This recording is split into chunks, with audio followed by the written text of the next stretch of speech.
We are live. We are live. We are live. Hey guys, it's a great night for a Professionals night.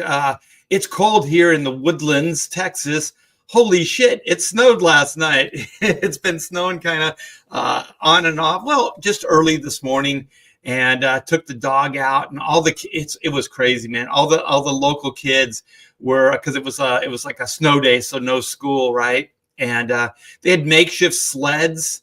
And they're just kind of sliding all over in the snow and everything. It was crazy. It was so much fun to watch and just to see. Arrow loved it.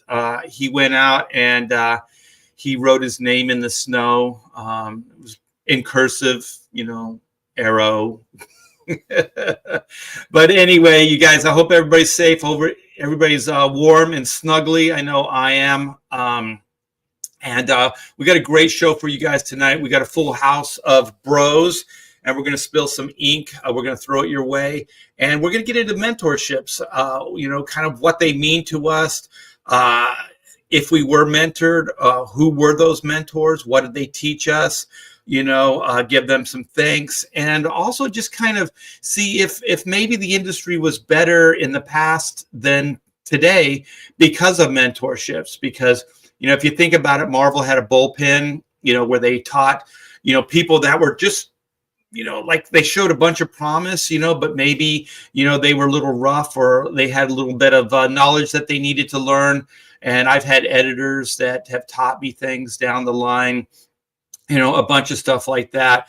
So I think it'll be good. And I don't know, we're all a little older, but I wonder if there's still any kind of mentorships in the business these days. If Marvel and DC have anything like that. Most everything that they do these days is all kind of dictated on high. So there isn't really the editorial staff that we remember coming up the ranks. But let me see. We got Past Master. What's up? Click that link, you guys, back. Black and White Sins of the Father. Do it now. Death Metal Hero. What's up, Professionals? How you doing, Luke? We got some guy named Past Master Dan is saying hi to Graham. I actually clicked the wrong button. This is the one I meant to click. We got some guy named Graham Nolan. Who the hell is that? Who knows? We got Randy Howe. We got some guy named Billy Tucci. Let's see, some new faces. Looking for some new faces. We got... boom, boom, boom, boom, boom, boom, boom, boom, boom. We got Brian in the house. We got some Frega fans out there. Of course, Randy Howell. Let's get this. We're almost there. Unhinged. We got some craziness going on out there.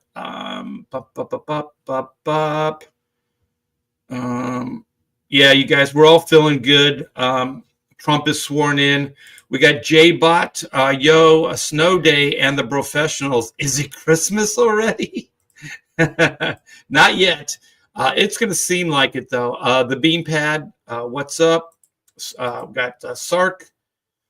I guess we got a full house here. We got a full house. I can let those guys in. Rosario, Marcus Kelligrew, the Sleeping Psychopathy. Boom. Once you get Sleeping Psychopathy in the house, you got a party. Steve, what's up? All right. We're all caught up. Well, this guy's always the first man in. Even like on the King show. I don't know how Andy does it. So punctual. Mr. Andy Smith, what's up? What's up? Well, you know what they say. I was taught if you're on time, you're late. So got to get in there early. I tell my kids, she's like, oh, my appointment's not till 10. I'm like, you're getting there at 9:45. It's not till 10. I'm like, if you're on time, you're late. You're getting there at 45. I am so the opposite. I hate wasting time. So like going to like a doctor visit or dentist, getting there early and stuff. No, I like to get there just on time. Get me in, get me out. No wasting time. I hear you. Yeah, no wasting time. Well, that's good, man. And also just a rock thing. You always want to leave them, come in a little late, leave them wanting more. Yeah. Graham Nolan, what's up? Speaking of Rockstar. Hey, I'm $35 away from 80K on Escape from Monster Island. So you guys in the chat, you know what to do. Go do it. So you need one backer, just one backer. Yeah, pretty much one backer. We're going to hit 80K. I need one backer to get to 800 backers. So one backer. And then we want to keep going, of course. You know what? All you guys, we all could use one backer. So just back everything. The links are in the description. Right. We have some mods. We've got Randy, we got Past Master.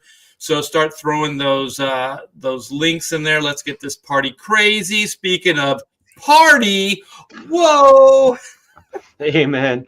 Good to see you, Art. I had a really fun weekend. Got to hang out with the Tooch a little bit over the weekend in Albuquerque. Got a surprise visit from Death Metal Hero. He drove through and got to hang out with him. Love seeing Luke. And like you, Art, I too have snow, right? And it's the first time it's snowed in Macon in 40 years. And I'm like, my kids are out there, throwing it and shit. And then Sammy's trying to eat it. And I'm like, dude, don't. Do you even know the street value of this snow? Well, as long as he's not snorting it. As long as yeah. It's been almost since yesterday it snowed here. Yes. It's snowing here right now. And I blew out 3 feet of it this morning. It's snowing in Florida right now. Yeah. It's snowing. It's not just like down light. 10 inches in Louisiana. Yeah. And the panhandle of Florida. That's crazy. There were 2 things when we were looking for a new place to move when we left California. One, no snow, no alligators. So the first year we moved in, like you said, in like 100 years or something like that, it's never snowed here. It snows, and it snowed big time here. And then I talked to a friend, and I guess there's Lake Conroe or whatever, and there's alligators in the area. Son of a bitch. I think it's hysterical that one of the precepts is no alligators. I mean, that pretty much knocks out maybe 3 states. Yeah, but the snow, right? That's a lot of states. That's a lot of states. But the alligator thing, as soon as I saw an alligator climb a fence like a lizard, I was like, that's it. No, because everyone's like, oh, Florida, you could get like crazy property, whatever. And I'm like, no, there's freaking alligators everywhere, man. They're not everywhere. Oh shit. I visited a friend in Hialeah, Florida, man. They were everywhere. They were all over the golf course. They were grew up there. I barely saw alligators. Are you serious? They had a beautiful lake, and I go, you guys ever go in the lake? He goes, no, there's alligators in there. Yeah. Well, I was at the ocean, and there's not any alligators in the ocean. Well, the ocean, yeah. Well, saltwater crocodiles, though. No. There are Florida saltwater crocs, but they're south, down by the Keys and by the edge of the Everglades. I don't know, man. I don't want anything that can kill me like that. But speaking of like a guy that can kill, but he doesn't kill like bodily kill. He kills with his artwork. And it's probably cold there too, right, Aaron? Yeah, it is. In fact, but it's dry. I finally raked my leaves today, and what I discovered was my yard doesn't look any better. In fact, it may actually look worse. I probably should have just left them laying there. Yeah. You raked away the charm. You should have raked them about 3 months ago. Yeah, that might have helped my yard a little bit, but no alligators here. But where we lived in Florida, there was they said there was an alligator in every body of water, and there was, and we had retaining ponds around our development.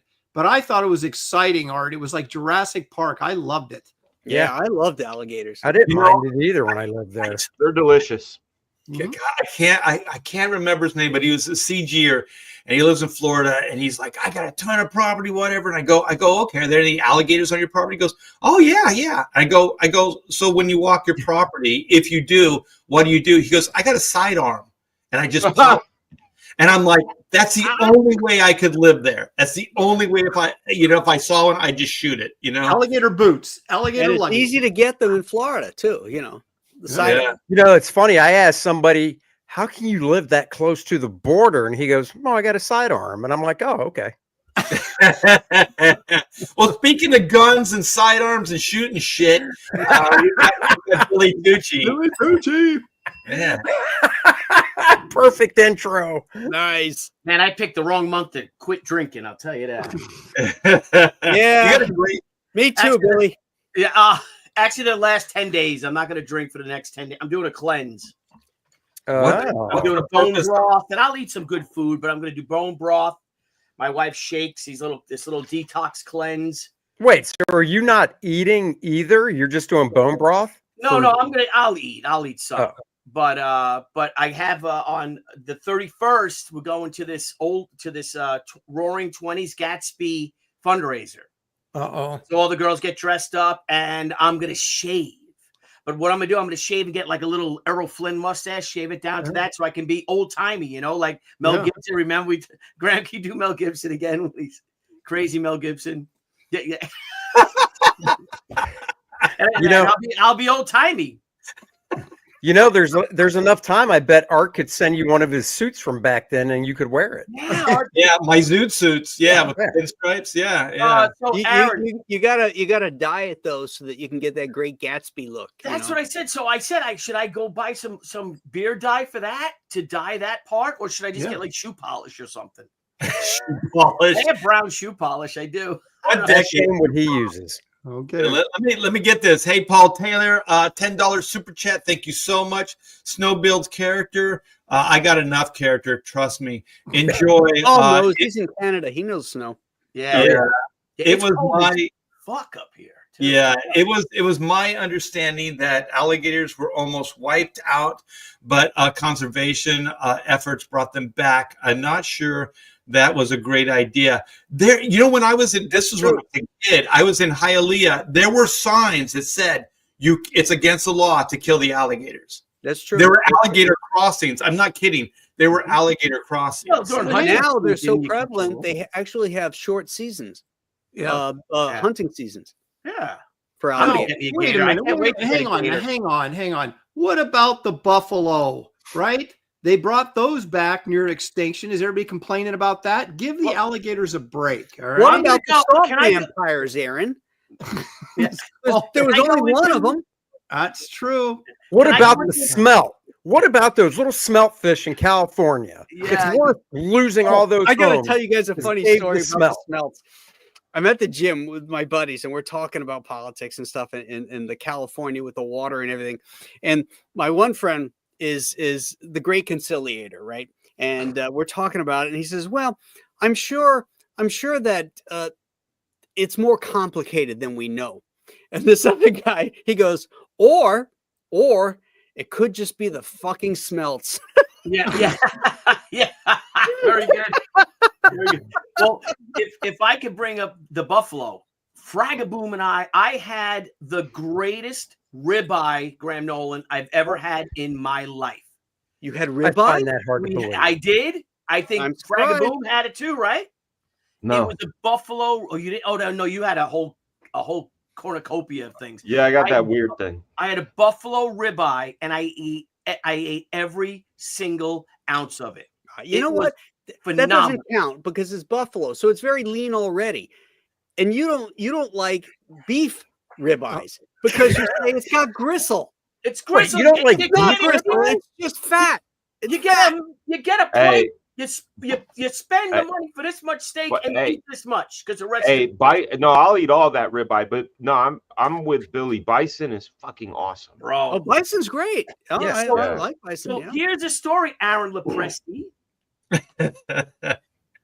Do you know that the American bison is flourishing once again? Yes, I know that. Extinction over 100 years ago. I know that. Do you know how the American bison made the great comeback? They quit shooting them from the back of trains. Started having more sex. That's true. And they had fields of them in Martinez, California, where I grew up. There were tons of them on the hills. Didn't they raise them in an island off California and then bring them in? Catalina, yeah.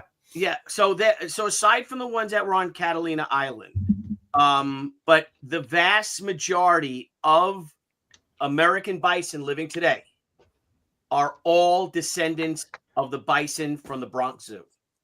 Are you serious? So here's a story: is that once Theodore Roosevelt became president, they had a huge bison herd, couple of hundred head, maybe 500-600 head of bison at the Bronx Zoo.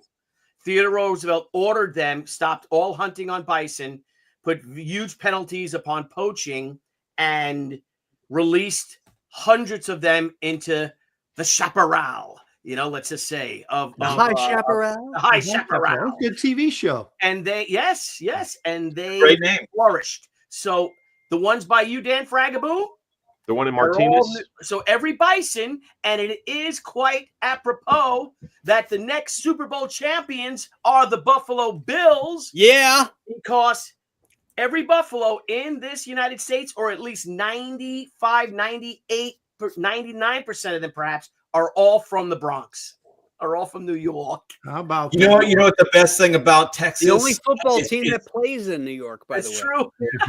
one of the And best I'm really hoping that they can beat the referees this weekend. I mean, the Amen, brother. Chiefs. Yeah, Amen. Good luck to them. Yeah. But Texas, they raise their own cattle, beef, everything. It is so good, so good. Oh, yeah. Much better than Texas, man. You can There's you can nothing taste like Texas brisket. Oh my God. Mm. Well, let me tell you, right? New Mexico food, dude. Holy shit, right, Fraga? That's We really went to this good. place called Monroe's that my boy James Sanchez took us to, and Yeah. that was like authentic New Mexico cuisine. How freaking great was that, Danny Fragable? That was good, man. I had the cod tacos. Whoa. I know. He's God. He's not this Listen, guy. I don't No, remember an ocean hold on. in New Mexico. Hold on a moment. Let me just tell you that on the way there, I had a burrito. The first day when I got there, the food truck, I had a burrito. So I was like, I'm gonna venture outside of getting another, burrito or taco, man. I'm gonna get fish tacos. What are you gonna do? Your burrito down. Graham, I try to tell him, Graham, but They were fucking good though. Hey, you know what? I enjoyed them. They were delicious. yeah, I like chips and salsa, but I'm not a big fan of Mexican food. So I got a steak with peppers and did. onions on it and yellow rice, and I ate the shit out of it. Yeah. The sad thing about moving here is like Southern California, there's great mom and pop Mexican food restaurants. And Billy, if you had some of that, I think you'd change your mind. But That's moving true. here, I thought there's Mexican food restaurants all over the place, but there's not a whole lot of good ones. You know what I mean? Really? Well, yeah, it's In Texas. Texas? Yeah, It's it's great. different. Yeah, Like it's Tex-Mex, great. you don't have I've Tex-Mex. had great Tex-Mex in Yeah, but Texas it's part of Texas, I think. Waco, Texas. like- I had Tex-Mex. Fucking No, good. not San Antonio. authentic Mexican food. Not a lot of it. Tex-Mex has a few good restaurants, and there's a few good Mexican food restaurants, but not a lot of them. Hey, You know? Taco I'll tell you, Bell you is know- everywhere. some of the worst Mexican food I had was in Mexico. I went to Mexico City, and I ordered like a enchilada with a mole sauce, and that thing tasted nasty. I mean, it Well, was Mole sauce is definitely an acquired taste, though, man. yeah. Well, I didn't dig. But then there was this one thing where they cook like a pig in the ground with the Oh, yeah. leaves around it and stuff like that, and it's kind of like pull your pork type stuff, and then you throw excuse it me. that. Pull your pork. Are you Shane Davis all of a sudden?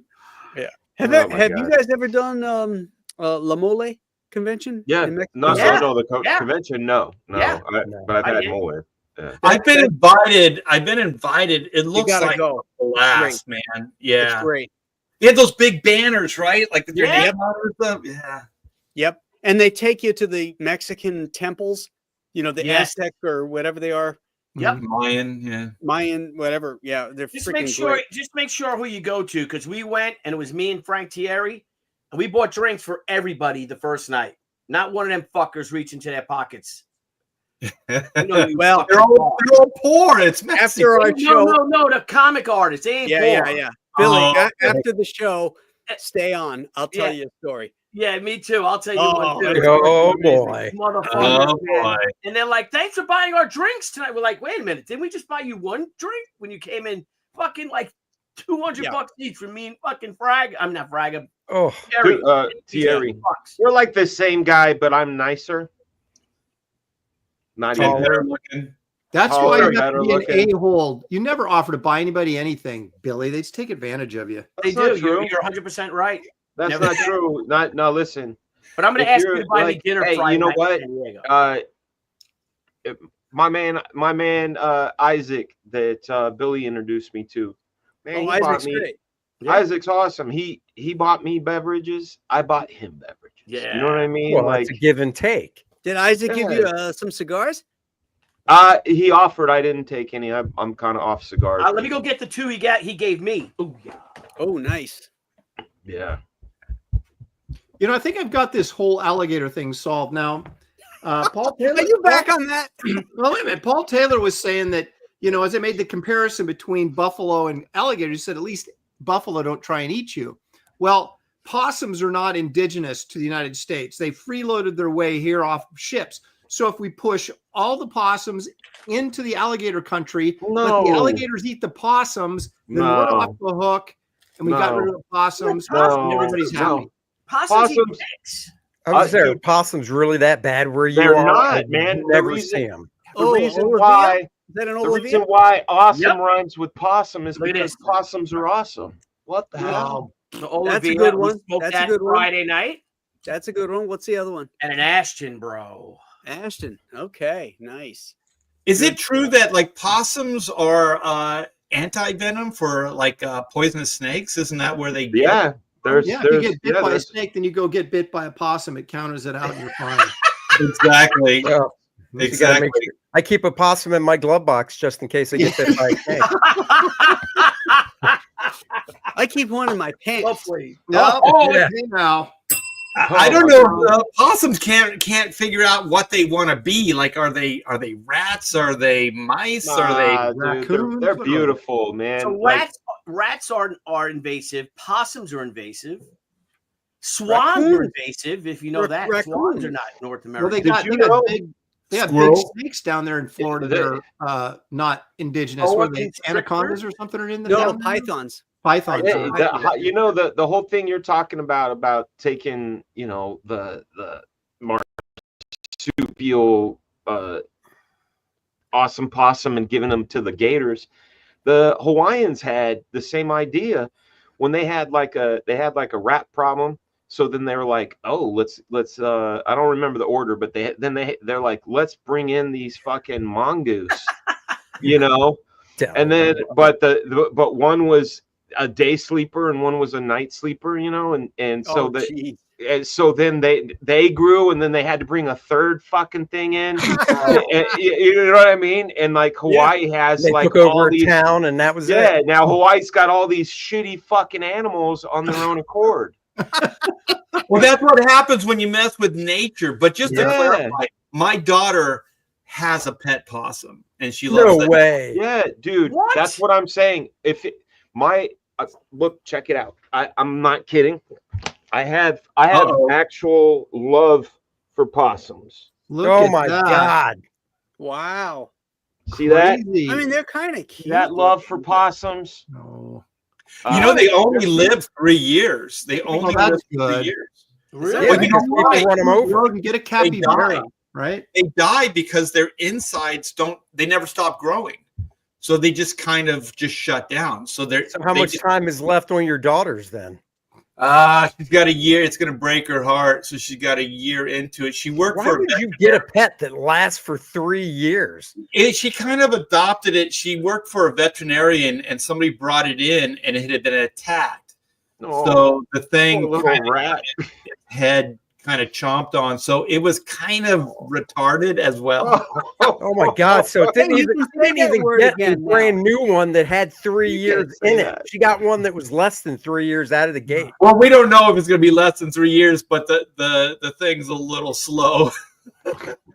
Oh, You guys, They're so adorable, man. Like when you possums and spitting on our good neighbors, the alligator. I just, Our good neighbors, our those good things are like neighbor, the they're alligator. dinosaurs. Those That's things a are t-shirt They're for you, Aaron. Our good neighbor, the alligator. hey, Your hey, you children's guys, book. I have a question. Let me read this real quick. Stealth X5 for $2. Thank you so much. Hello. Hello. Hello. All right, what? Yeah, you guys have mentors? Oh, we're getting on topic. What? I thought we were supposed to be talking about the American. I have Mentos. Yeah, none of us have them. So Right. We have no show. We have no No show. time. Yeah. All right. Well, I was thinking we could. There's various things we could talk about mentorship, but one of the things that Aaron brought up on the King Show, and I thought it was really insightful. And when you said it, I really, I thought, wow, Couldn't be Aaron then. but it's like, okay, the comics industry, could it quite possibly be suffering from a lack of mentorship, meaning passing down comic book lore, information, how to draw, how to storytell, all these things? Because I remember back in the Stone Age when I came up the ranks, there were a lot of people that kind of showed me the ropes and taught me a lot as I was working professionally, actually, not just before. So I was just wondering if, like, well, maybe the reason comic books doesn't really, like comic book artists today don't seem to have the reverence for the material that we did.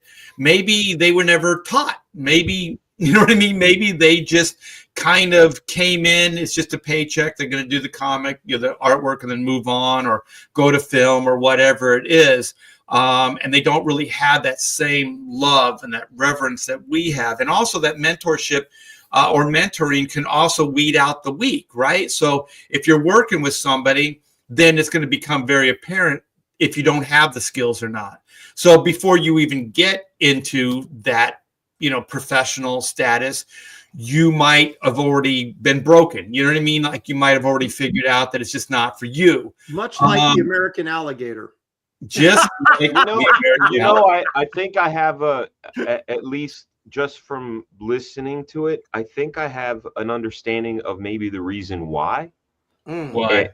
I think even talking to a lot of artists this weekend at the convention, most of us, not all of us, but I can call myself, I'm, even though you guys know me and I'm energetic and everything, I'm very introverted. I am a hermit. I love my cave.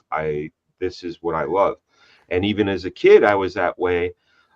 So the way I came into mentorship was, even if there was a gleam of something like, wait a second, you like comics? And then the conversation starts. Well, it takes a little bit of outgoingness to integrate or go and try to talk to a person.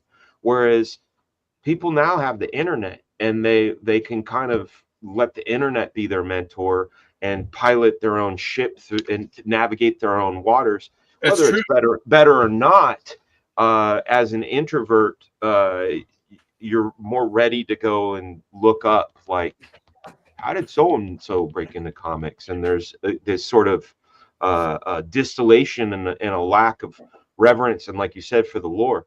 But that's my theory. Is I don't the think you're internet. wrong, Dan, and I don't think you're an island either. I think Right. that that Gilligan's introversion Island, maybe. drives people like us to do what we do, or at least it attracts us because we're in our comfort zone. We're by ourselves. Right. We're creating the things out of our minds.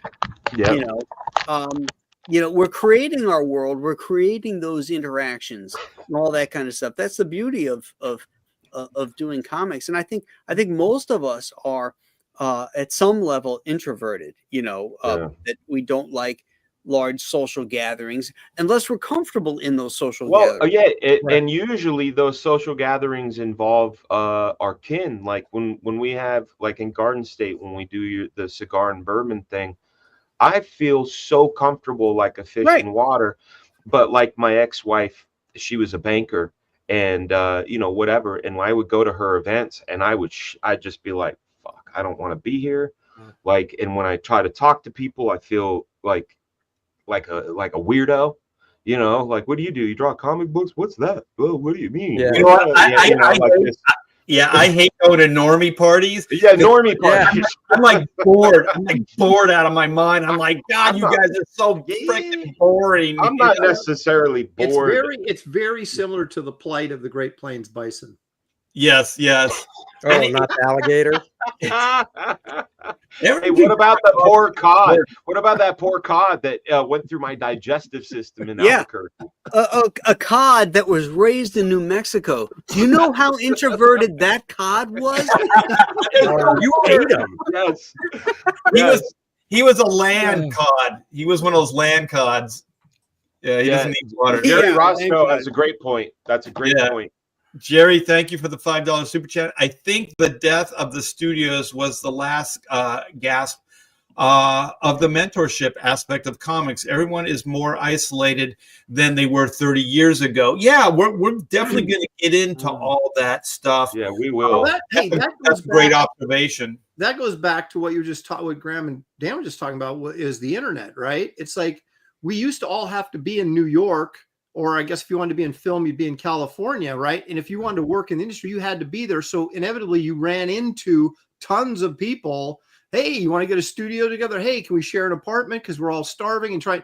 That completely went away. It started going away with FedEx. And then when and then when everything became digital, then it really just became completely unnecessary. So you don't like, this is People how we started living further and further away from the publishers, right?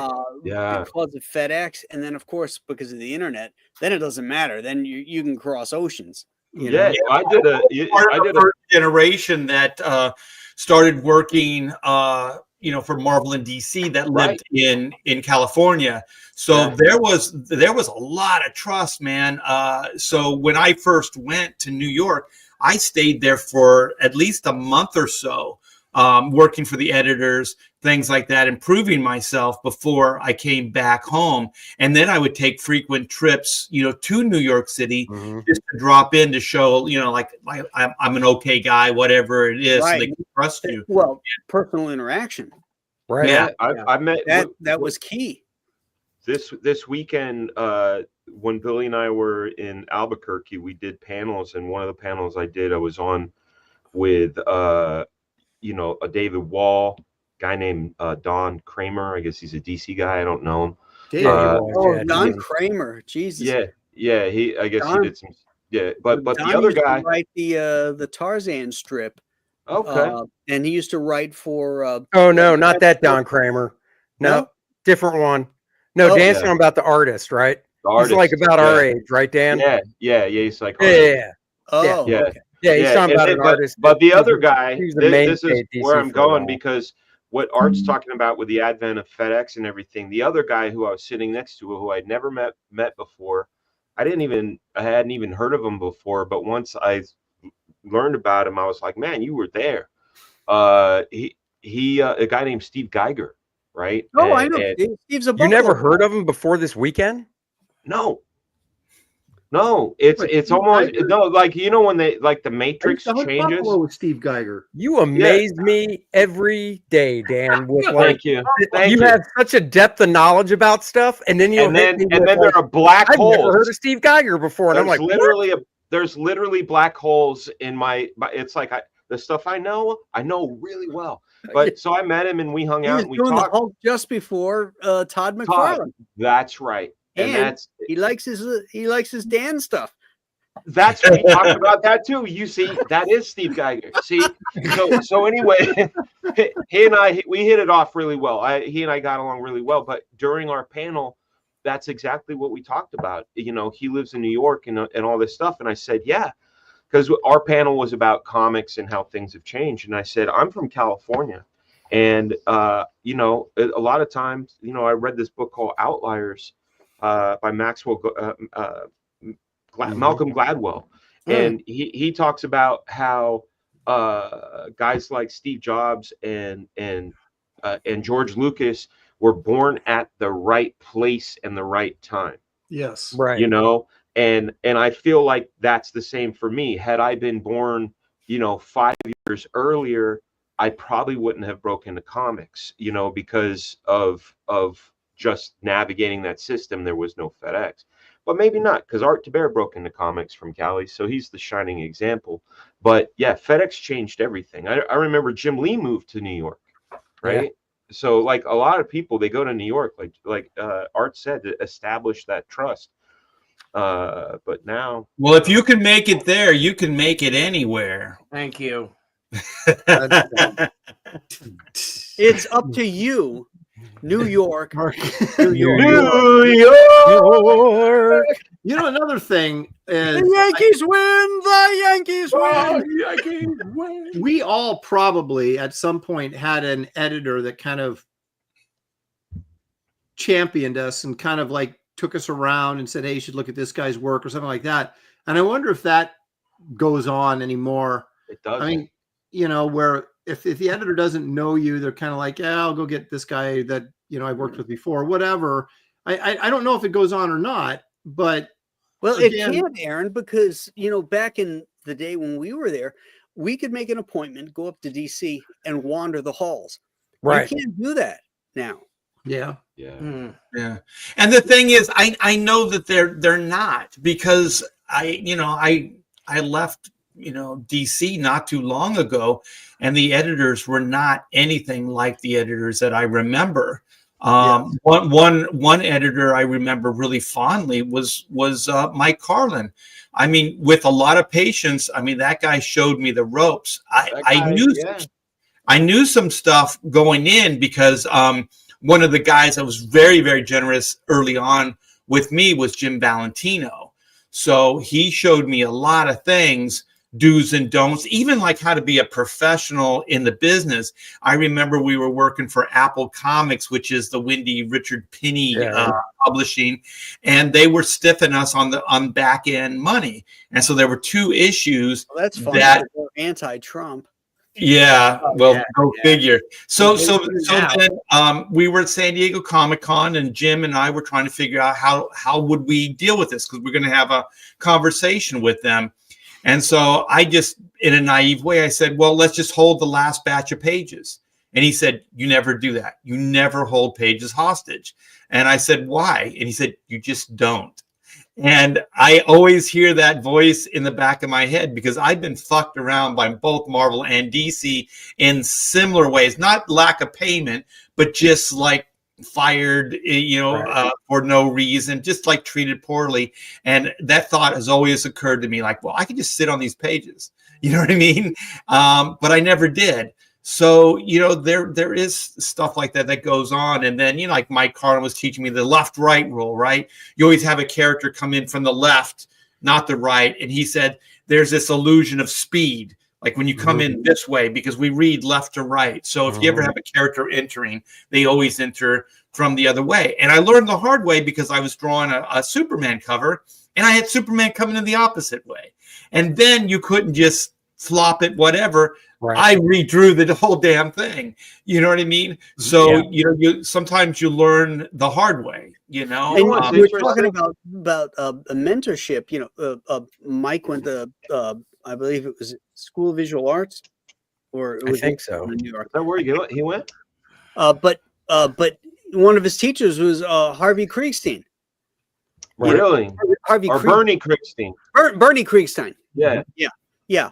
I mean, you know what's interesting is what art is. As soon as you brought the topic up, obviously we have personal mentors, but you, Rob, Valentino, and Carlin, and I think even Jerry Ordway was probably in that mix too. Mike Zeck, I think, was in that mix. But it's that sort of chain of information and knowledge, because like the copies I have, the Generation 1 photocopies I have of Cosmic Odyssey by Mike Mignola, I have because Mike Carlin made them to send them to Rob Liefeld to show him how it's done.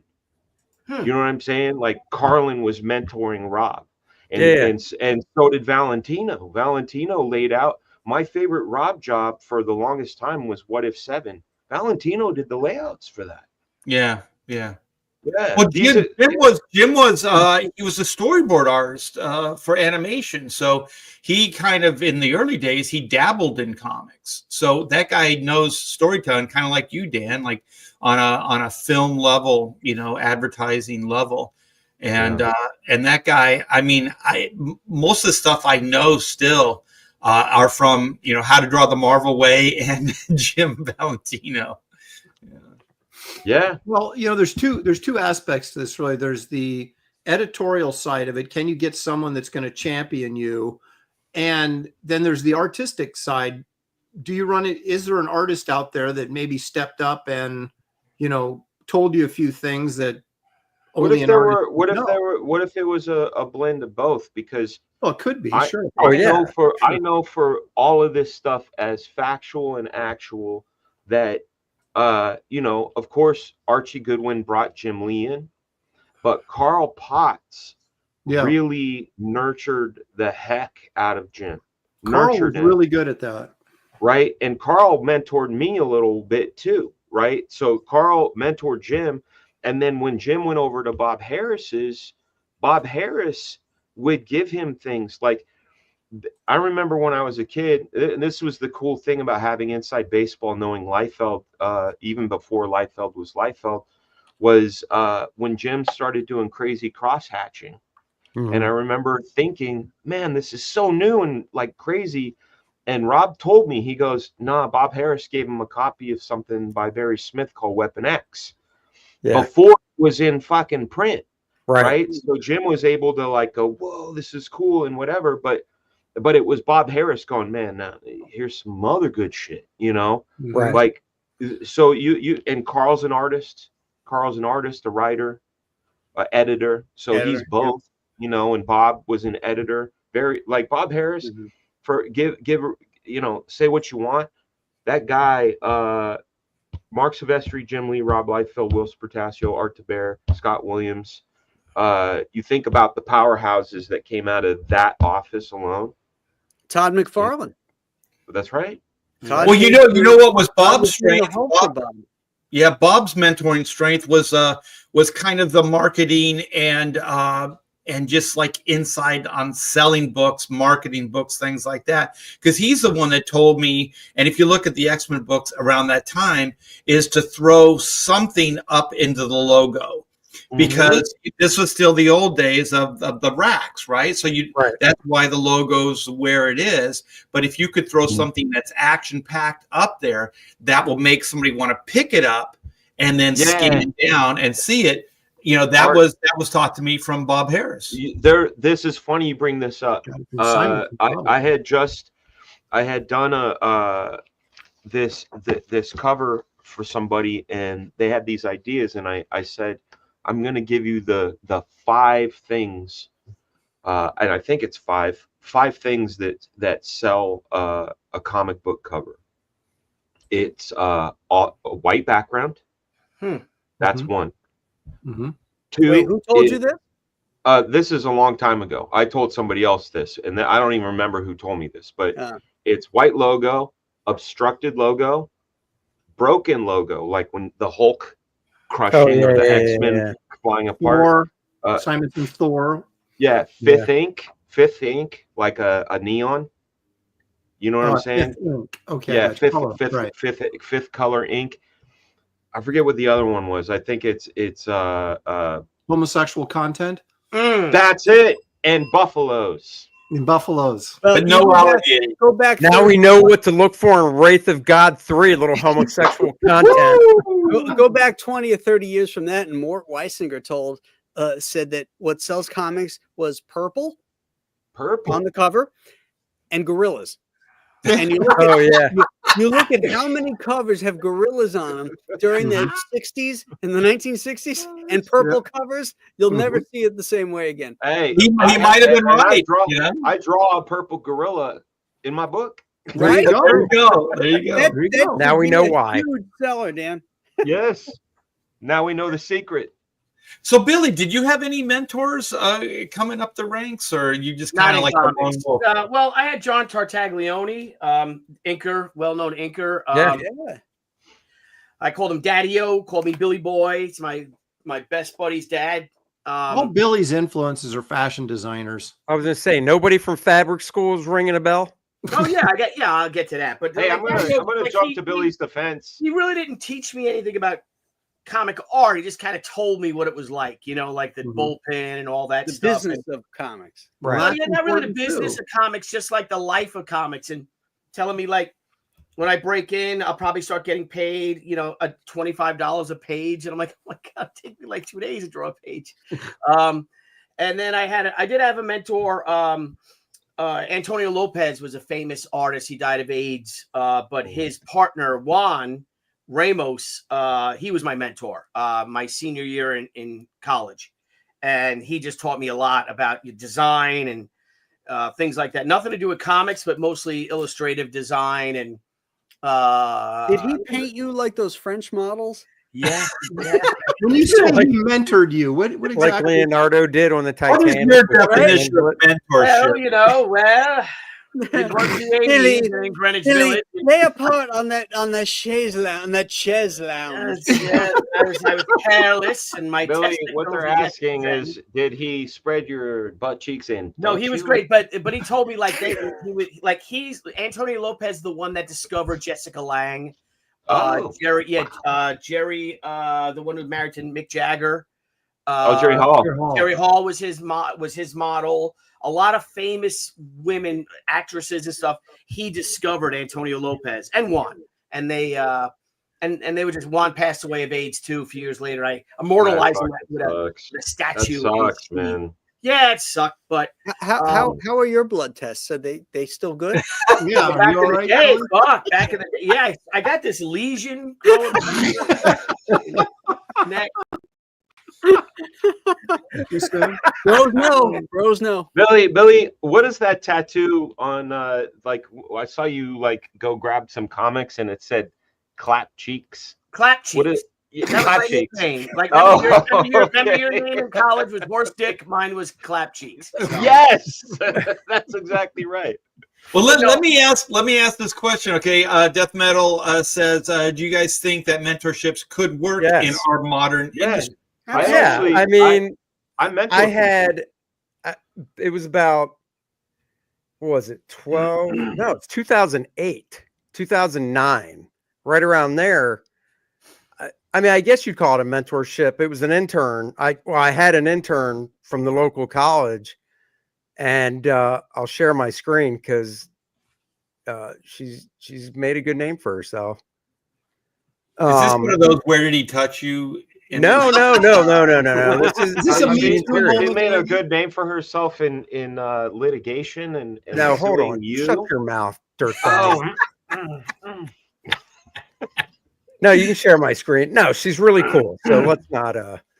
No, Chrissy Zullo. She was at the University of North Carolina. She's sweet, man. Her and her husband Michael, they're great. What's that? Her husband Michael? No. Her husband's name is Chris. Chris, you're right. It's Chris. God damn it. Who's another great artist. I mean, that's the thing. I mean, their styles. It's funny because you brought it up. They're going to that original art expo, and I guess this is for the auction. She drew on the left, and he did the character on the right. Oh. Anyhow, back to the story. None of us were invited to that.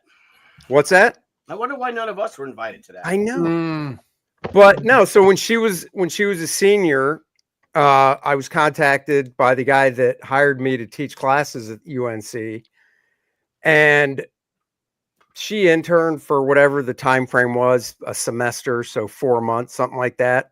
And I mean, I guess it was a little bit of both because I mean, you can see her art style, not exactly what I do, and even back then, she wasn't this solidified, of course. I mean, this is 16 years later now, more than that, almost 20. Anyhow, but I would have her, rule straight lines on pages because I was inking my own stuff at the time on Stormwatch and fill in black areas. But I think the biggest part of it was just teaching her about the business of comics, deadlines, dealing with editors, stuff like that. And then just the technicalities of it too. 'Cause she was going to the University of Charlotte. They didn't teach anything about this business that she wanted to go into. Was she an art major there? Did they have an art? Yeah, she was an art major. Yeah. She was. So you were mentoring her. Yeah. This is too. Well, hold on, Brian Scanlon says, doesn't Ryan Benjamin and some of the other Wildstorm guys have a mentoring Patreon deal? So what you pay them? I don't know if they have a Patreon, but they just had a Kickstarter that is either still going or ended with a bunch of basically 3 different books, each on a different subject. Wells is part of it, Ryan is, and then I can't remember who the other person is. Sounds like the famous artist school. Yeah. Yeah. Anyway, So- Bear. So yeah, so I mean that was my one time, I guess, mentoring somebody. So do any of you other guys have any mentoring? Yeah, under your belt? I did sort of have a mentor in Michael Bear, the inker. That he came on board at Sheen #2, and he just taught me a lot about comics and about inking, because I didn't know anything about any of that. Sure. He's a real student of the art. I don't know if you guys know him. Incredibly talented. He did like all the sexy. He like did really sexy girls, like very provocative. He loves that. That's a leather. Didn't Bear, Beecham, and Mark Teixeira all kind of hang out? Yeah, at I a think certain yeah, time? Their styles look similar. His Yeah. stuff. Beecham's What's was that? Beecham's was nasty, man. Oh, Beecham. Oh yeah. God, Penthouse. what the fuck? Didn't Beecham work for like a continuity at one point? Yeah, he Yeah. did memory. Yeah. Then he worked for Penthouse Comics, where all his twat shots were like that's Were what perfect. they wanted. Yeah. So when I met, before She #1 came out, I still didn't know if this, I knew I was going to do my comic, but I didn't know if it was going to take off or anything. So somehow I got a meeting with Neil Adams at Continuity, and he wanted me to draw Samurai. And he was really cool to me, believe it or not. Like, he really liked my stuff. And he's like, well, here's some of the comics we have of that. And I'm like, oh my God. I'm like, whoa. I'm like, that's some in your face action, isn't it? And he started laughing and stuff. It was Mark's Samurai, and she's like, what the, I can't even. Oh yeah, dude. How much heavy-handed? Because didn't Neil ink that, or did Mark ink himself? He had it. There were different. Neil inked some of it. I had That's what most I of those thought. issues. Akin and Garvey inked some of it. There were a bunch of different guys He that could inked really draw Mark Beecham. He really could, but he just could. liked to snatch. it. Neil Yeah. loved, or I should say loved. Neil loved Mark Beecham stuff. Yeah. Yeah. Loved it. It 'Cause was he could one draw. of his favorites. He could really draw, but Yeah. it's where he put his camera, which was interesting. Yeah. Well, that's the funny thing. This is kind modeling of off is topic, really but I was awesome. talking to Michael Golden one time. You remember when Michael was the editor up at DC, Yeah. and he was working on some of those Impact books, right? Oh my And God! Impact. They Oh, yeah. really pushed him to get Mark to do covers on Jaguar, and Golden's like, the Impact line is supposed to be for kids. You want me to have Beecham, who's a great artist, but you want me to have him do covers on Jaguar? Oh my God! And he did. And they were the best covers they put out. Yeah, on the Yeah. topic of mentorships, Best sellers. my whole thing is I would say my whole life has been built on mentorships, and my whole goal, because of the amount of mentorships and the degree of mentorships that I've had, I myself try to act as one as much as I can for other people in a pay it forward sort of situation. For me, it started with my grandfather. He, I didn't even know what he did until after he passed away. Because by the time I was hanging out with him as a kid, he was born in 1917. So, he was already retired by the time I was hanging out with him as a kid. But apparently he was he did all the brochure art and all the stuff like that for the UC Berkeley. Like he went through the famous artist course. I have all of his correspondence. I have the books, all that. So I can, I can see his path. He gave me this path. But then I met this guy named Fred Jackson, Phred, Fred. And he had a silk screening company in my hometown, and like knew Mike Mignola, knew him. Cool. Yeah, knew him, but since before Mike was Mike, and Mike had done some t-shirt designs, and I was like, holy shit, man, that's Mike Mignola. Like, I can't believe it. Because I met Fred in like 87. And so I did, yeah, exactly, Fred Jackson. So I know it's crazy, but he's one of my best friends for all times, forever and ever. Now when Dan meets somebody named Fred, he goes, PH or F? Yes. They just look at him like he's high. They're like, dude, an F. What are you talking about? He's one of a kind. One of a kind.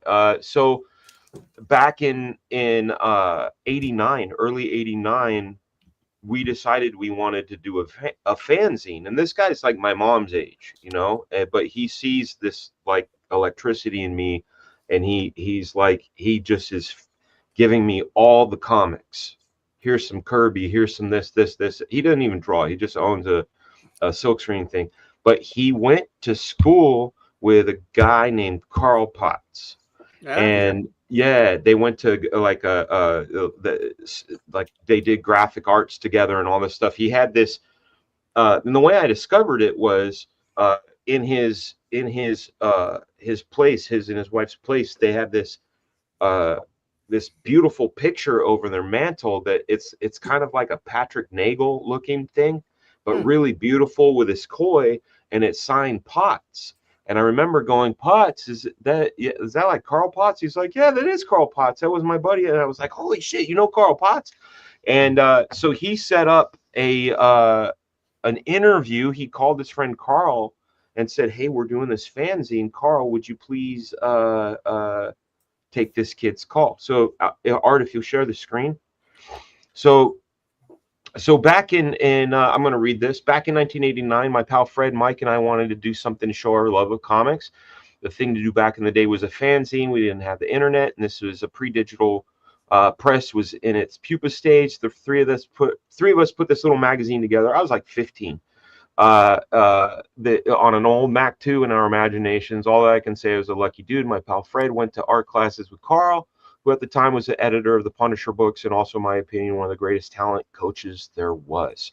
Carl is a guy responsible for putting the group together that would form homage, however you say it, and later Wildstorm. Carl not only knew talent, but he knew how to cultivate and grow the talent.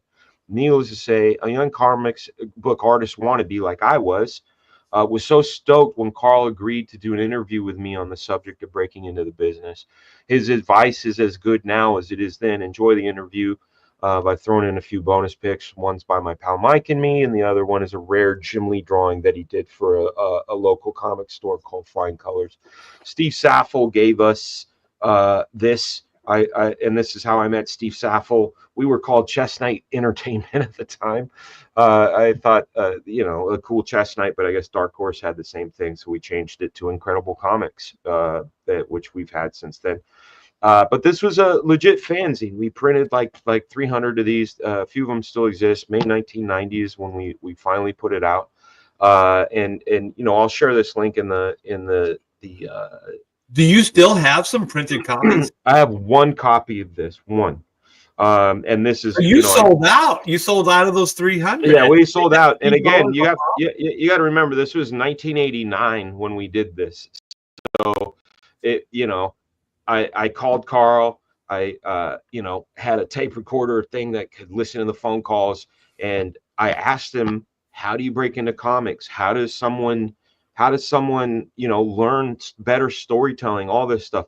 He told me, see, look at this. Look at what do you look for in someone's samples? What really wows you? I asked him, as a kid. Like I told you before, good storytelling ability, good drawing ability. And if the person has a sense of dynamics, and on top of that, that's something I can find out by working with somebody if they're reliable, right? Oops. But anyhow, the can't get them all. What is the best way to get your work critiqued in a convention, or by submission? I asked all the questions you could. Again, pre-internet. But Carl was so kind, and he gave me the blueprint on how to break into comics. Mm-hmm. And he's the guy, like I said, Will Spartasio, Jim Lee, Scott Williams. These are all guys he brought in and really nurtured as a mentor. And I was lucky enough as a kid to get a little bit of that mentorship, and a lifelong friendship had formed ever since. And then from there, I met Rob Liefeld, who I do consider a mentor. He at a certain point, he was my best friend. We're still pals. We had ups and downs, but he was definitely a Rob mentor. would openly teach, like, in the bullpen, he would go in there if somebody was doing something.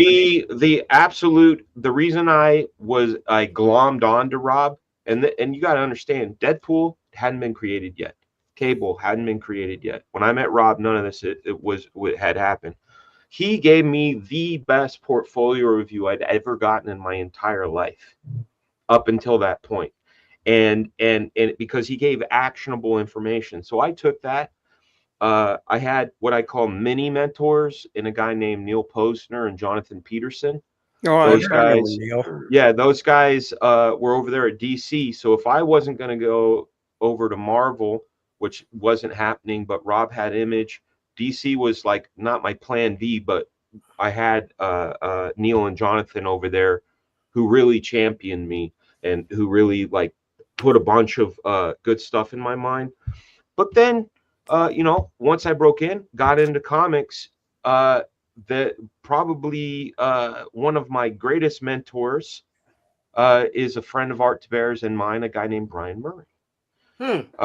Brian Murray had showed me the ropes, especially not in comics, but mostly in advertising and storyboarding and how to navigate the world of Hollywood, because he had been there for a few years before I had. He's 13 years older, and I still talk to Brian probably once a week on that level, and then in animation, it would be this wonderful lady named Marge Dean, who taught me the ropes on how to navigate animation, and then a guy named Adu Payton, who also, which funny enough, Art, do you remember when Chap and Matsuda were wooed away from the Extreme? To go to Sony? Yes. Well, they were already working at Marvel before Sony. Though. I know, but you remember that Sony woo, right? Adu Payton was behind the Sony woo. Right, and I didn't even know that. Like, I worked with him. He was my supervisor at Mattel. And if you guys don't know who Jeff is, it was the Jackie Chan Adventures, which was freaking brilliant. Those were all designed. And by the Batman. The Batman was great. That was later, but the Batman. But I have to tell. You were talking about Rob Liefeld. I remember this is before Rob broke into the business. And Rob's parents lived in like condos or apartments or something like that. So there was one of those community pools. And so Rob and I are hanging out in the pool, stuff like that. And Rob's, asking about perspective. It's kind of those mentor moments. And he's like, how do you do it? How does it work? And so I remember explaining. I remember standing in the pool and just looking out at the buildings and just saying, okay, here's your eye level. Just look straight, fixate on something. That would be, that's your eye level right there. And then, I went into all that stuff, how it works, like, because it always seems like to most people, like it's some kind of mathematical equation, but it exists everywhere. And if you learn how to observe those things, then you can see perspective in everything, And I remember I was doing all that stuff, and he's just like, I don't see it. And to this day, I don't think Rob uses perspective. So I was a horrible mentor back then. But I do remember. And then Rob used to hang out at the Huntington Beach apartment, and so he used to watch me draw and stuff like that. So there was not a whole lot of mentoring, but it didn't feel like you were a mentor. It just felt like everybody had something they didn't know, and they would share it with somebody else. It wasn't like I'm above you or anything like that kind of, thing. It was just more of like, this, I don't know that, that, that type of thing. And I do remember in the day with even Valentino, I praised Life Drawing, because 7 years into working professionally in this business, I was getting paid. I still went to night courses. I still took Life Drawing. 7 years. And so I was praising it. I remember Jim and Rob are like, well, I'm gonna try this, right? So Jim lasted, maybe a few weeks, and then he quit. And then was your guy Marshall Vandruff? Oh my gosh, I think did he wear one of those like white like lab coats? Yes. That's a guy. Yeah. That's great. I love Marshall. It was over at Fullerton. Yeah, Fullerton. Yeah. That's awesome. He was a character. He's still around, dude. He's amazing. He had these markers, and he encouraged people in life drawing to use markers. And so he'd go, don't use the toxic ones, use these ones. And he'd pop the cap and he'd sniff it. He goes, this smells like orange. And I still remember, it's like, it's still toxic, dude. It's like, because it smells it's good. like when they had like lemon scented bleach. Like, you're not supposed to sniff this shit. But he was a brilliant teacher, though. Anyway, I remember the teacher going up to Rob's work and saying to Rob, it's like, everything you draw looks the same. He says it doesn't look like the model. It's like you glanced at the model and then you just drew what you thought you saw. He said, this is like teaching you to see and then to draw it. And then Rob was just like, I've had enough of this. And then he I wish I had some of those drawings, because I'll tell you right now, what Rob was laying down was not like a teacher would be just frustrated, right? But if you knew where Rob was eventually going to be in his career, you look at that and you go, that dude already had like a glimpse of the master plan, right? Like he already had an idea of a style of all those things, because it was present in his life drawing. You know what I mean? It was very stylistic. Yeah. It was very Rob-like. The thing I learned from Rob, at least especially his early stuff, is it's something I call the Taco Bell formula. You want to read that? Yeah, please. Jasper Plan 9, 1999. Thank you so much. Hey, bros. Will any of you be at the Dallas Fan Expo? I've been asked. Looking at you, Mr. Art, Big Time T-Bear in Texas. Happy post-inauguration day. Yeah, right back at you. Let's enjoy this moment. Hopefully it keeps getting better with Donald Trump as Art is snowed in. He can't go anywhere. So what I realized was, and I think Rob got this from the Cosmic Odyssey sort of thing, is that if you create what I call the Taco Bell approach, which is, if you limit your style, you literally limit your style to 9 things. 9 things that you do, and you don't veer from it. It's literally your style, and it'll become recognizable because it's such a simplified, distilled version of itself. Yeah, and then how many mentors have we got? Like mentors shipped through something an artist said to another artist, and that artist tells you, because I never had Neil Adams tell me directly, but I've had other artists say, Neil says your style is what you draw wrong, not what you draw right. So, and it's absolutely right. Neil was one of the guys. That is Neil so was true. Neil. That's why I don't have any style, because everything I draw is just everything is correct. Right it's just right on. Neil eviscerated me when I was 16 or 15. He literally looked at my stuff and I'm not paraphrasing. You like jacking off, don't you? Oh yeah, I've heard him say that before. I go, what? He goes, that's all you're doing. This is masturbation. This is masturbation. That's not what a phone looks like. Did you look at a pot when you drew this? No, you're just jacking off. See that figure right there? That's jacking off. That figure right there, that's jacking off. Do you remember where you were at when he did this? Yeah, he was jacking off. Yeah, I was jacking off. I was in the bathroom jacking off. No, but he's literally like you, Neil. No, I heard him say that to some dude in Chicago. Okay, no, this was the same thing. This is 1988. I think that's You the know? funniest Graham Nolan's ever been on one of these programs. Jerk off fucking monster. Yeah. Neil So, Adams. yeah, he I mean, he laced me up, but at the end of it, I was like, I, s- I literally said, dude, you're funny. I said, that is awesome. That was awesome. You know, and this is before I met Liefeld. That was my first great critique. Everybody else, the thing I didn't like about and what the reason why I was I don't want to use the word attracted because it sounds wrong, but Especially in the light of Jack. I was so attracted to Liefeld was he had a way of giving these critiques that were actionable. Not whereas, you know, you'd go to these things and I'd get reviews from Tom DeFalco, Fabian Niciez, all the portfolio reviewers of the day, and it was always literally as if, because you're waiting in line, you know, and you're standing there. I remember me and Tom Coker became friends. Tom Coker, he's another comic artist. He and I were in the same lines together, you know, waiting, you know, jolly with our portfolios and our copy packets. And you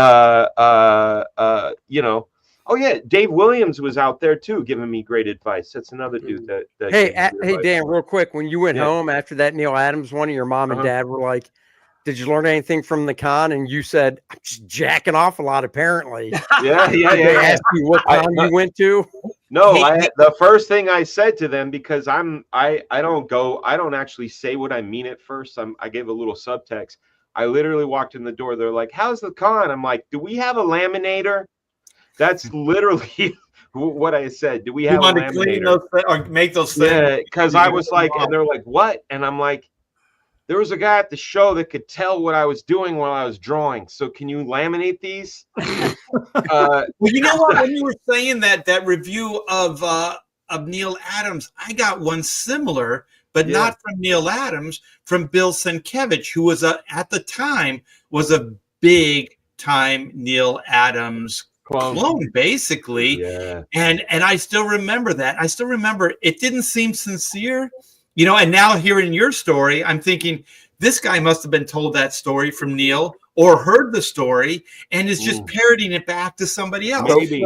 Was the difference with Larry Bill? Hama worked at Continuity, Right. and studied under Neil, and he was vicious in his portfolio reviews. You know, he would say shit to you.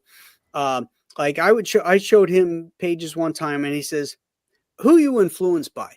I said, John Buscema at the time. I said, John Buscema, John Romita, and Kurt Swan. Two of them suck, is what he said. Whoa. Mm-hmm. Yeah. And then he pulls out these This was Neil Adams pages when he was working on Daredevil. He says, this is storytelling, blah, blah, blah. And he goes through it and all that. And, you know, he's basically doing the same thing to see if I would come back. Now, I confronted Larry years later. He had like a mea culpa on Facebook, and he wanted to know if he had insulted anybody in the past and the story. So I said, okay, doors open. So I told him that story, and he basically said, yeah, you know, I don't know why I would have said that because I revered all three. Yeah. Maybe he just wanted to get you thinking. He just didn't want to be bothered. He wanted to go home or something. Well, yeah, there's like the anti-mentor though. Like I was saying, like, and listen, I get along with everybody I'm talking about, but it literally, when you're in a line and you're watching the guy ahead of you, the guy ahead of you, the girl ahead of you, whatever, and it's, okay, you need to do life drawing, work on your storytelling. Okay, next. And you go, and like, how are you supposed to, like, you know, go from there? You know, Liefeld was literally like, oh, but your dynamics are pretty cool. But have you ever opened up a Jack Kirby book? You know, have you ever looked at, like, say, like a Commandy? And I'm like, what? What's that? He's like, Commandy? You've not seen Command? You know, it's like this, like, actionable. I can go home, go after this thing. I'm fed. I can move forward. Not this sort of vague, work on your life drawing, kid. Composition. You know, practice. What does that mean? There's three levels I think of mentorship, and the three that I had is one was the business end of things, is to Yeah. show me the ropes about, make sure you take out 30% of your check, Right. Oh shit. every check, Yeah. so that you I can pay didn't your have tax, anybody for that. Yeah. yeah. And this came from John Belfi, who used to work in newspaper strips and then eventually in advertising and stuff. And he went through some hard times because he didn't do these things, and he would teach this business stuff to us. And it was, to me, that was gold. Now the other aspect is the intro, the advocate for you. And if you'll share my screen, Art, this man here is the guy who got me in the door. This is Sal Amendola. Now, Sal used to teach at SVA, and he Wait a taught. minute, he's in a suit at the beach. I didn't even think I'm about sorry, that. I had to say it. Hey, maybe he's But repping. you know what? He's repping. You know, he's Sal. repping. If you know Sal, that does not ring weird. It's perfect, right? Yeah. Yeah, that's perfect. I- He taught at SVA and at the Kubert School, and he was an editor at DC Comics at the time in the mid '80s. He edited New Talent Showcase, and he's the guy. Oh, who okay. used to I know bring who he me is. in. He would bring me in. I'd come into the city every Thursday, so I'd get in under his name. But then, you know how it was. Once you were in the offices, you could meander around to everybody's office. Oh, and yeah. he would Yeah. enjoy that. Those He were would take cool me days. around to other people and introduce me. Oh, this is Denny O'Neil. This is Julie Schwartz. And you guys have heard that story. Mhm. So that's how I got my name and face around. And then because I come in on Thursdays, Sal and Dick Giordano and Ernie Colon and Gray Morrow and a whole bunch of Dennis Cowan, a whole bunch of guys would all go out drinking afterwards to this Irish bar, and I would go out there, and then and so I, he was pushing me and introducing me to people, and so Sal was a huge mentor for me as far as getting into the offices and getting the business and stuff like that. And then the third one for me was actually it's sometimes not what you do but what you don't do. And my goal for me was my editor when I started on Hawk World. The first book I ever started with a #1 issue, so it was my book, right? And Mike was great. I said, I want to pencil and ink my own work. And he goes, okay. I'm like, all right, because prior to that, I had worked with Mike Carlin on Power of the Atom, and Mike was very much a You had to prove things to Mike. Well, he was and he was sort of a control freak. Oh yeah. Yeah. Whereas Mike Gold was complete opposite. He said, he'd let you try it, Right. Until you couldn't do it or something like that, Mhm. So I had at least enough entry level skills. He had enough confidence that I would be able to do it. And, the first few issues kind of sucked, as I was trying to do. My storytelling was pretty good because that was always my strong point, but the inks were very weak. And it was a while before I would marry those two together. But it was because he gave me that freedom, and repetition is really the growth engine in this business. Oh And yeah. so he allowed me to fail, basically. And so by issue 6 or 7 or something like that, I can actually look at that issue and go, bam, it changed. I see the difference in my work. I see more confidence. I see better layouts, better inking style, that kind of stuff. So that was the beginning of my That Hawk World, I have to stop you. That Hawk World stuff was freaking awesome. I remember when it came out. I didn't even know who this cat was, Graham Nolan, and I was like, "This is pretty damn cool, man." I feel both sad and happy about this. Like, I got into heavy metal because of our show, and I learned all kinds of new stuff. I was not a DC guy. I wasn't. I know Andy's like, what do you mean? No, Well, you don't remember when we did the graduation show? Yeah. And you were like, this is what I was listening to, and this is da da da. And I'm like, oh, what's that? What's that? What's that? What's that? Because I wasn't allowed. And now I have a whole heavy metal collection because of this show. But Well, you know what? You know what? DC in the day when I broke in, they were kind of, and even later, they were, this isn't very nice, but they were the training ground for Marvel. So the thing is, I mean, it was kind of open. Yeah. They were kind of open about it. So editors at DC were a little bit more mentors. They actually took, like Graham was saying, like diamonds in the rough. Like they saw potential and they were willing to give them time. I heard, like you were talking about music, Dan, that the difference between music of old and music now is you got to be a hit right off the bat, right? They don't give you 3 albums like no, they don't. They used to sign you for like X amount of albums, and they knew that there would be growth over time. Let's be real right now, though. Like this is a fact, and it's a fact only in a subjective way. But when I go down to my local go ahead, read that. No, you can finish. You go ahead. Okay. When I go down to my local comic shop, Fanboy Collectibles with Mike and Monica, I check out the stand. I do. I want to see. Hey, what's happening today? What's happening? The competition. Yeah. You got not just what's the temperature? Because I just like to see what they're really up to date. Hey, Art, I'm gonna Mick Jagger and fucking act like a chicken. Like a peacock. There is no competition. I got my own thing, man. You guys are dancing, you're dancing. You guys are good at it. I'm good at my dance. But no, I look at it just to see, like, hey, what's happening? Right. Oh, Absolute Batman. Oh, not impressed. Sorry. Transformers. Holy shit. Wow. Like Andy said, you could draw robots without a ruler. That's fucking cool. It is cool. Whatever. But in all reality, there's only like a couple people moving the needle.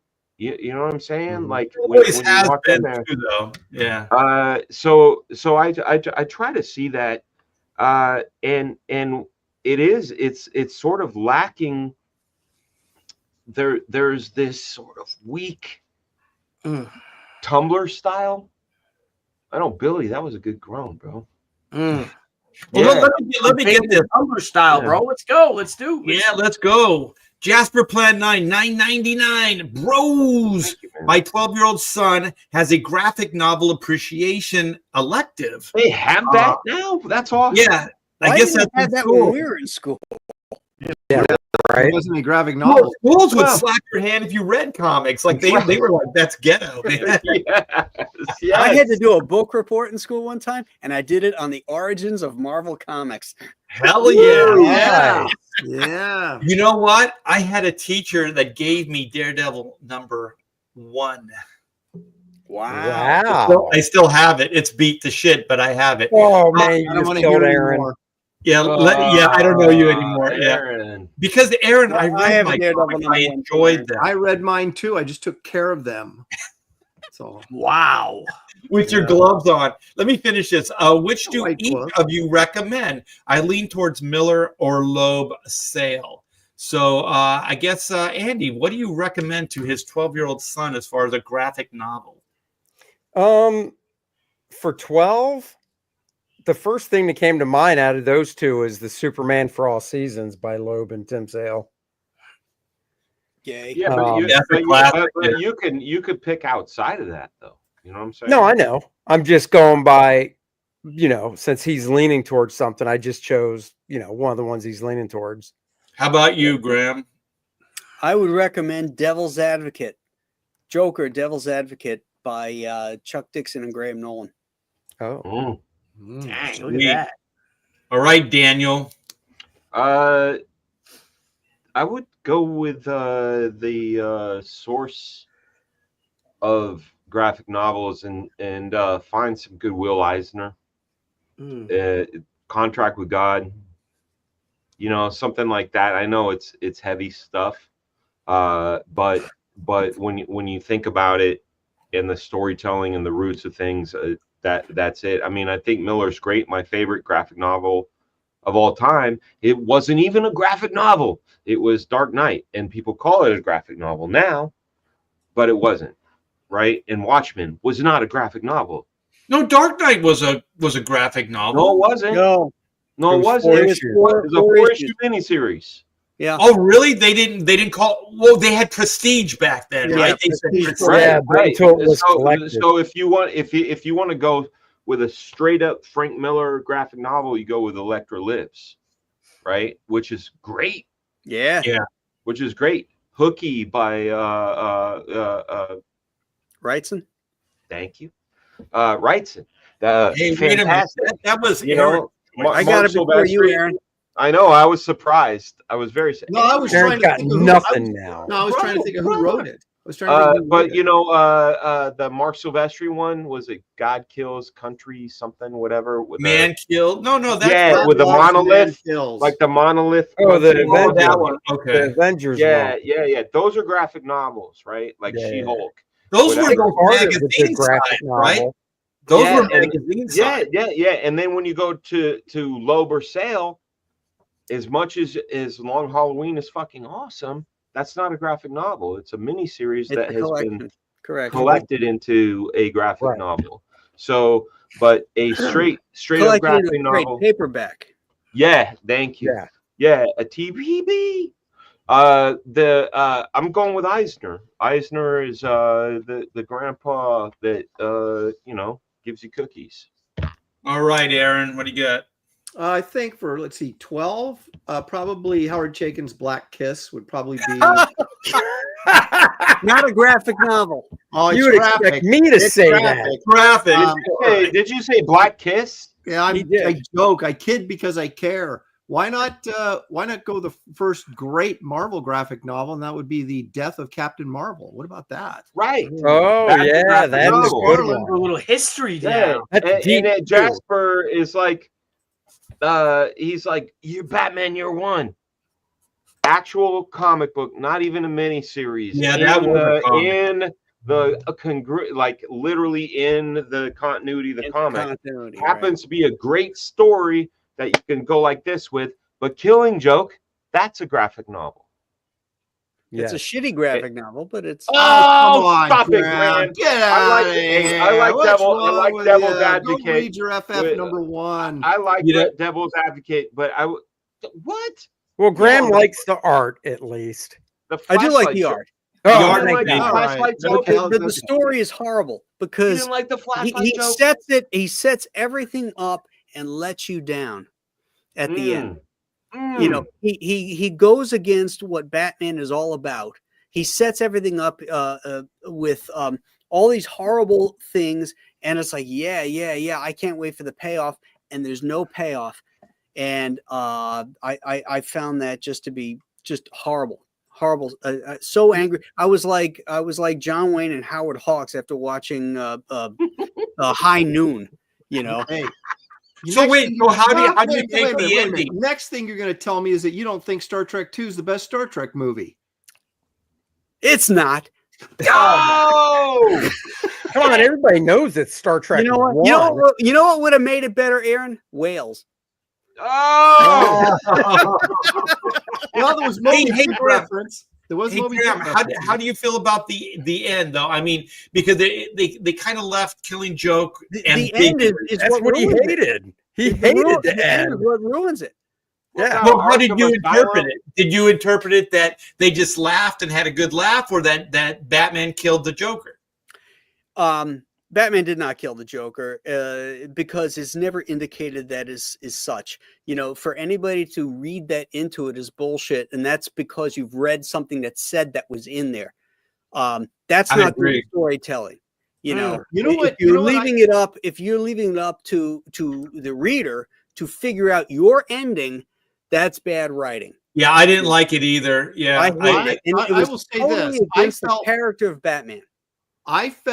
Graham, and I understand your character point, but I felt that little joke at the end when they're sitting there laughing after all these people had been killed and all this horrible stuff had happened, that it drew this very thin line between Batman and the Joker. They're both crazy, but one's on the good side and one's on the bad side. And I thought that was kind of the point he was making. But yeah, but that's the wrong point. It's Batman and the Joker are not the two sides of the same coin.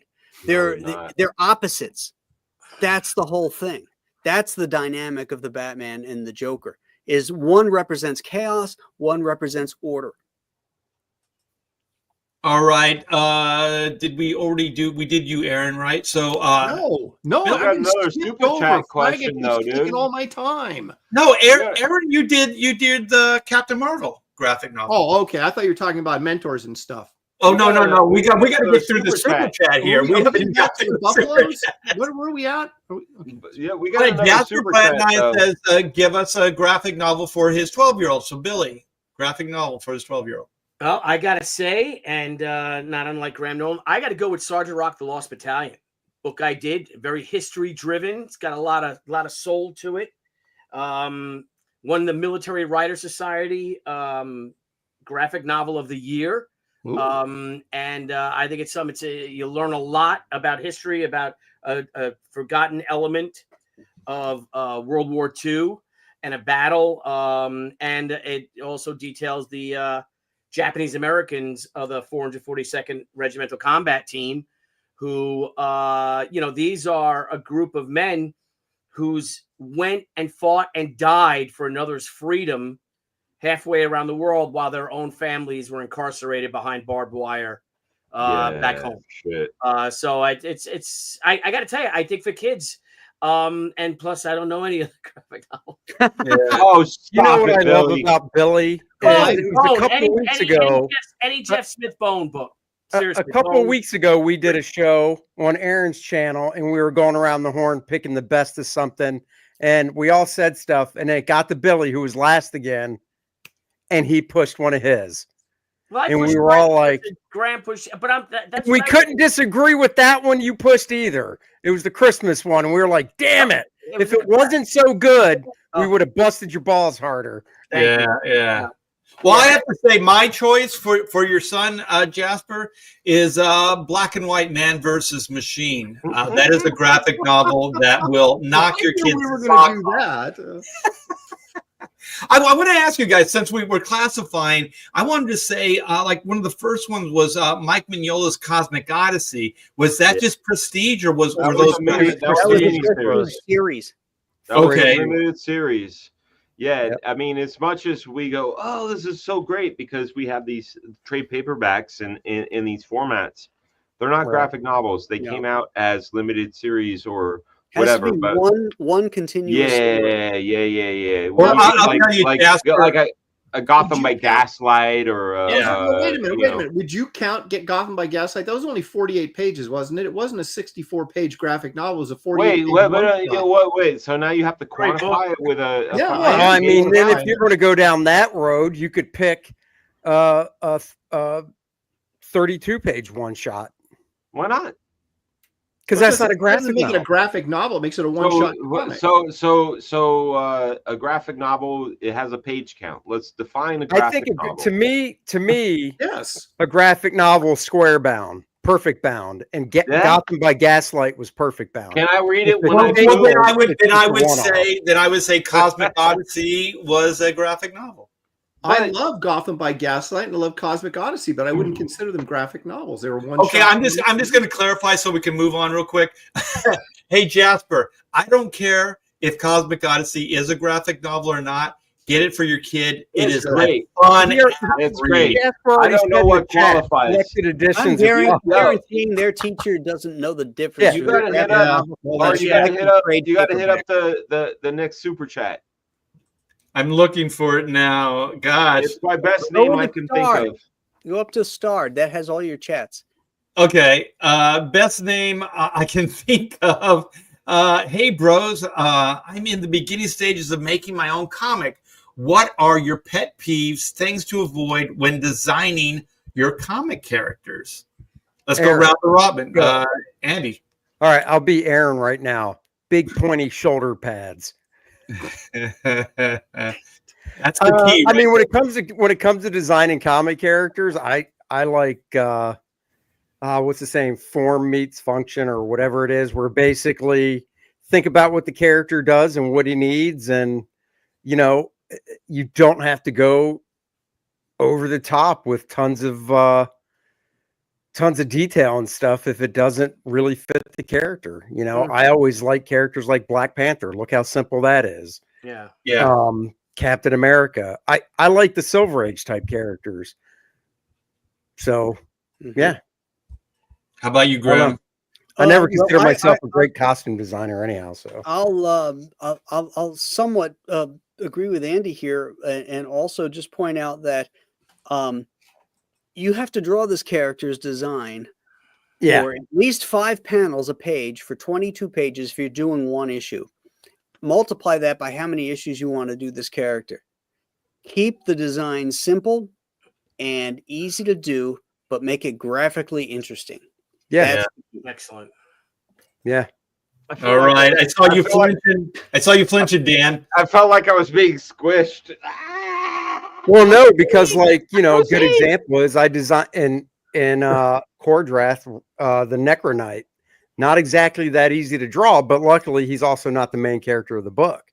So right. You know what I do is it's what are my pet peeves? I'm gonna go with the reverse of that, best name I can think of. What are the things I look for? How about that? Strong silhouettes. I know who that character is in a silhouette. Can it kill you from 50 yards? What do I mean by that? Do I know who that is from 50 yards? Oh, that's Deadpool. There's no way that's not Deadpool. Oh, that's Wolverine. There's no way that's not Wolverine.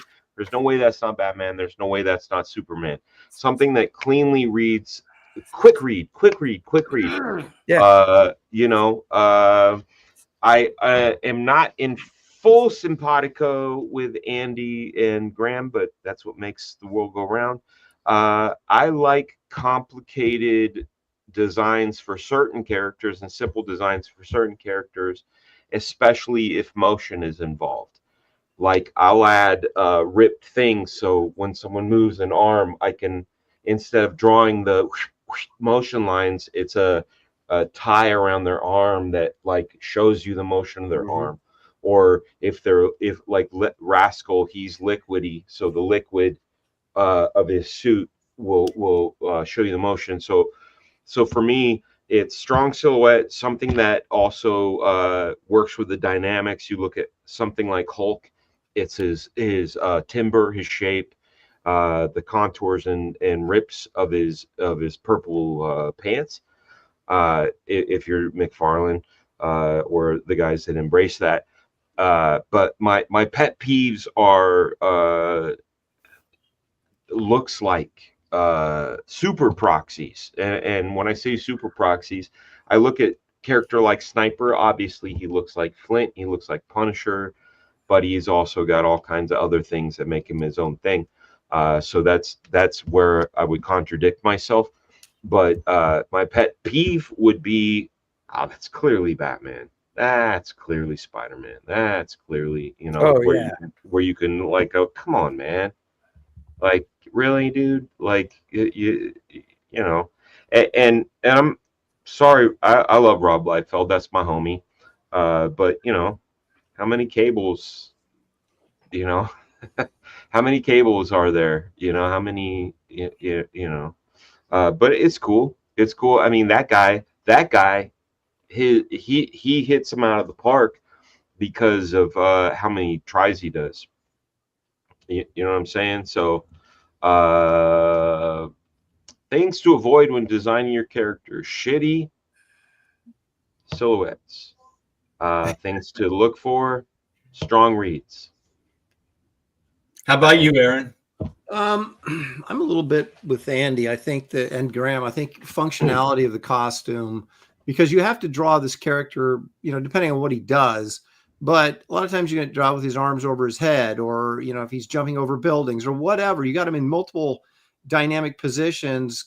If you just design a character with him standing straight like this, you don't have a good idea of what that costume is going to do. If I got to do this and I got to do this. And so that's something to take into consideration. Also, be aware of what's contemporary style at the moment, right? If I design a character, 9 times out of 10, it's going to look like it came out of the 70s, you know, and which is maybe it's coming back around. I don't know, but there's the 70s are timeless. Come on. that's right. But The you know, 90s are timeless. Wow. Don't well, shortchange 90s yourself. look at 90s have a definite look to them. The 80s had a different look. 70s. So try and be at least contemporary, so people aren't going, God, that looks like, you know, my grandpa drew it. You know, try to have some sort of contemporary idea of what your character looks like, and then practical for physical movement. There's an acronym that they use in engineering for advancement. It's Maya, most acceptable yet advanced. The advancement, when something is ahead of its time, it's weird. So when you put the most acceptable on it, you attach something to that design that people go, oh, that's cool. That's sort of familiar. You know, you look at Big Hero 6, for example. You look at that, and they're archetypes. They're familiar, but they're new. Yeah. You know, so you want to have that.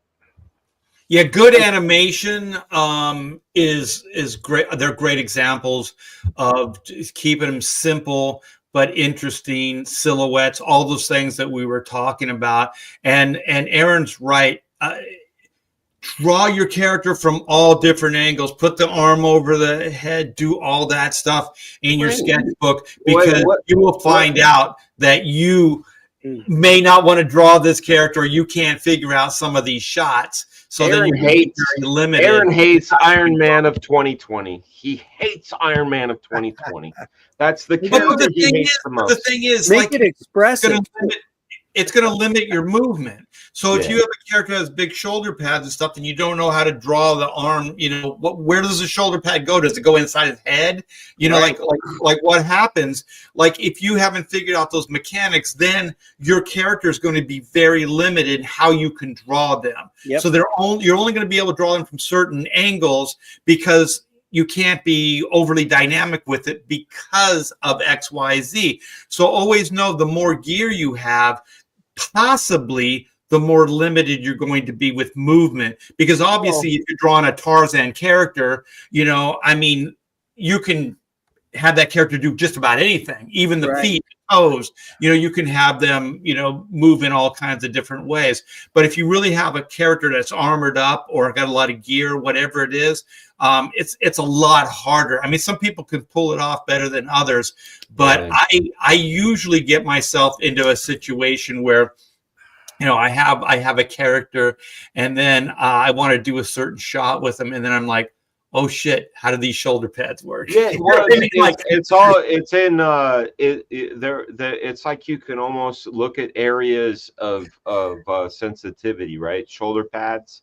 You know, I don't want anything spiked because I just poked myself in the dome. Yeah, but you also learn that there's ways to cheat, like to cheat the design to make it work in certain angles where we can do whatever we want, right? We're the artists, we're the architect. Yeah. So we I had to do that with Casada's design for Azrael Batman. Azrael, you know, it had all these spikes and shit, had these big bulbous.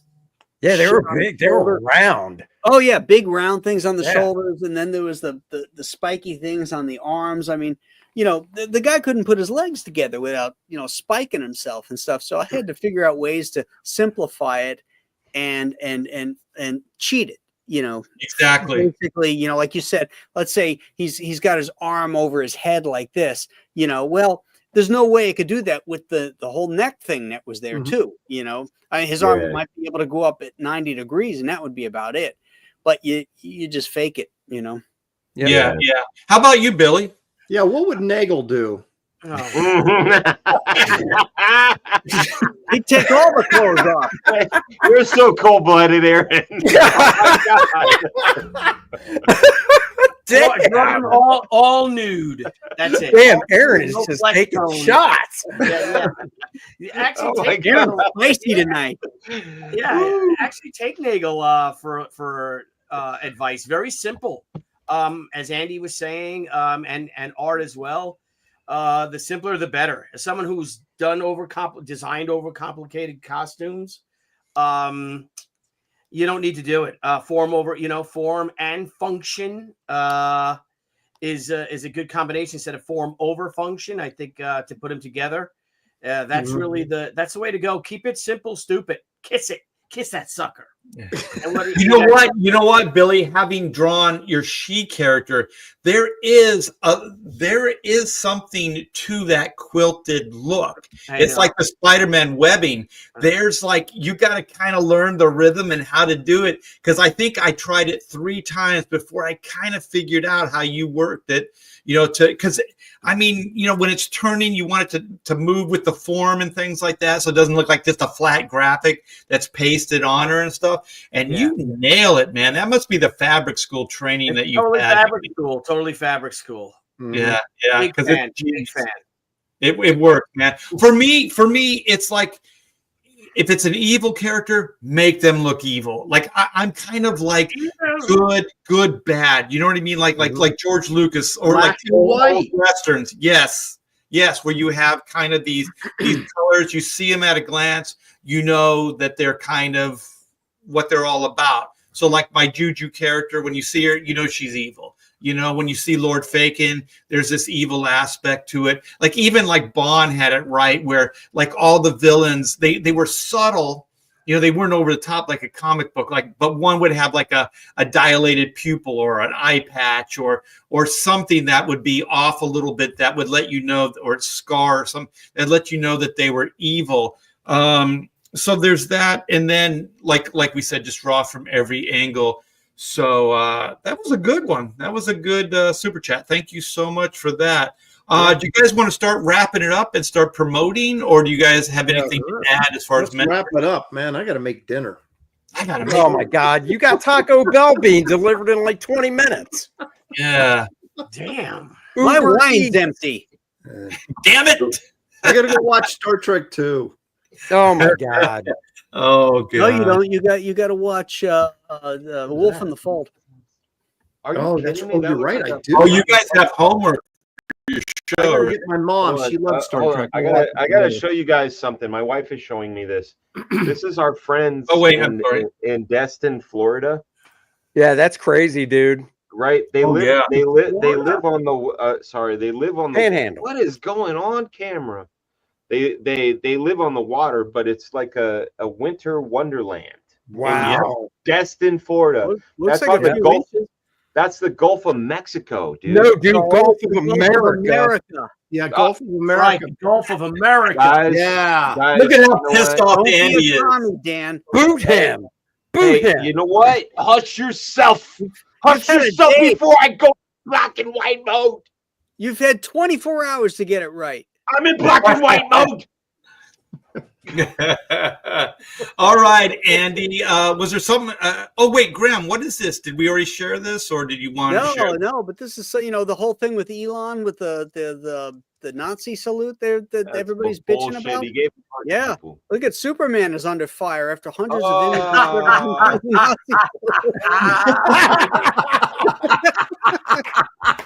I thought for sure you were going to pull up that montage of the idiots on the left all doing it. Oh yeah. No, it was better with Superman. Hey, I haven't seen that. What was the Babylon Bee before Babylon Bee? It was that The Onion. The Onion. Like they're separate, aren't they? They cease to be funny. I know, like Babylon Bee's kicking their ass. Yeah. Mm-hmm. Oh yeah. On my thing, if you see today's the Time magazine that came out today, and I want to know what bothers you guys about this particular drawing? Can you blow it up a little bit? I don't know The drawing itself is that there's you want me to be legit, like be autistically legit right now.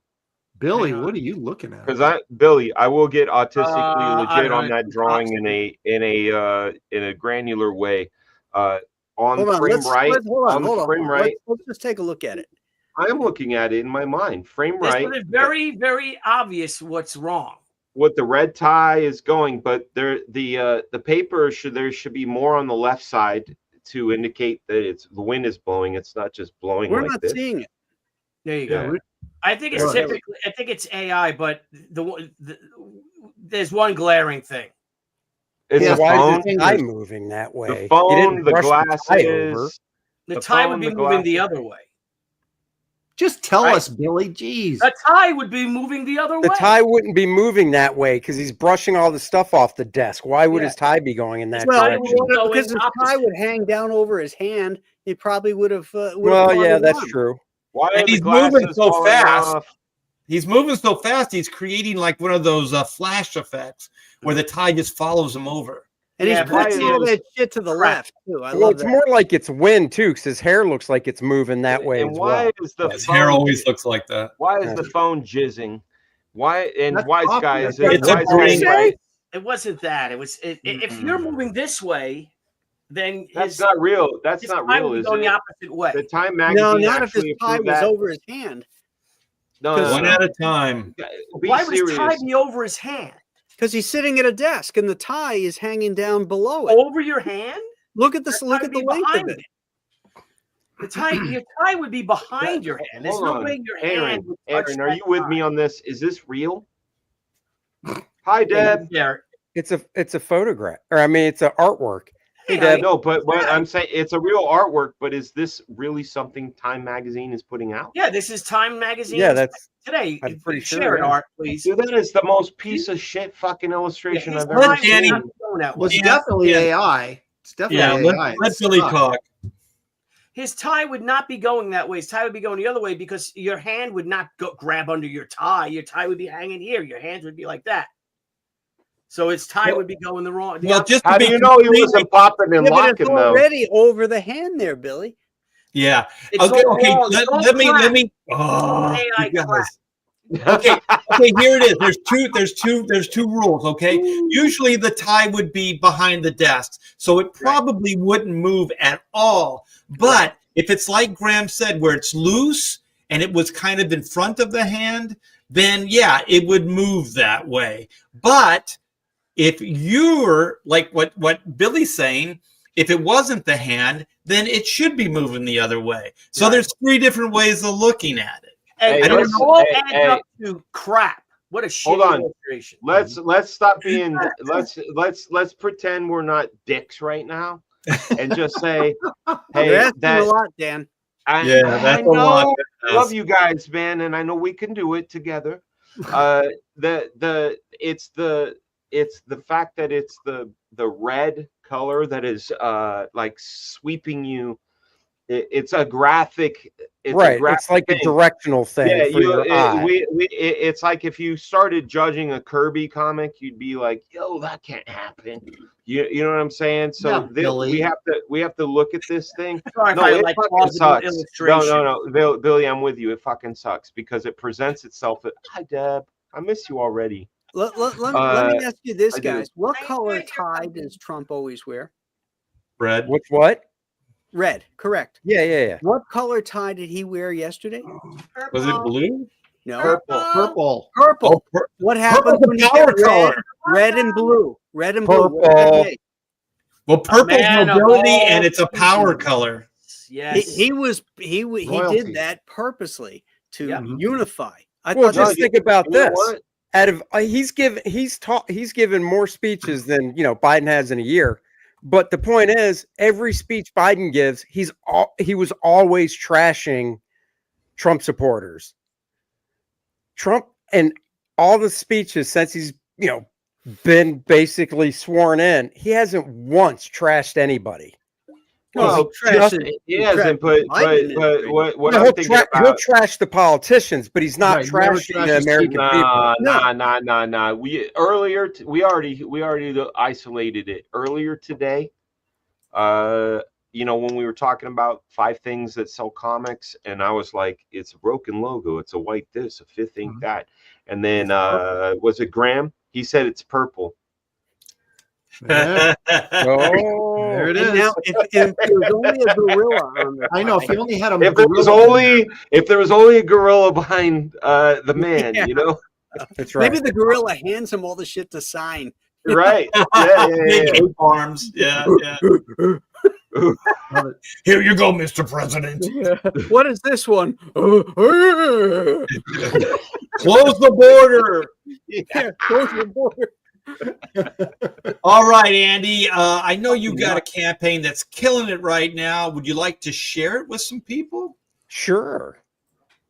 All right. So yes, 800 backers. Thank you, everybody. We are at 800. The campaign will be coming down probably around the second week of February, because the book will be ready to go to print. So if you haven't backed Kordrath Volume 2, The Awakening yet, the continuing saga of Kordrath and Adriana as they continue their fight against the evils of Vordoom to save the Shattered Reach, go back it now and choose your favorite cover. It's like Burger King. You can have it your way. And on checkout, you can get more than one. Preview pages are up. Lots of good stuff, guys. We actually got back from the printer the game module. I got boxes sitting over here to my right, filled with these things.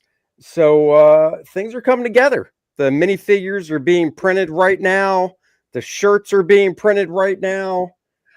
Things are getting moving, guys. So if you have not backed it yet, go back it. I want to get to 1,000 before this baby comes down. Let's do it.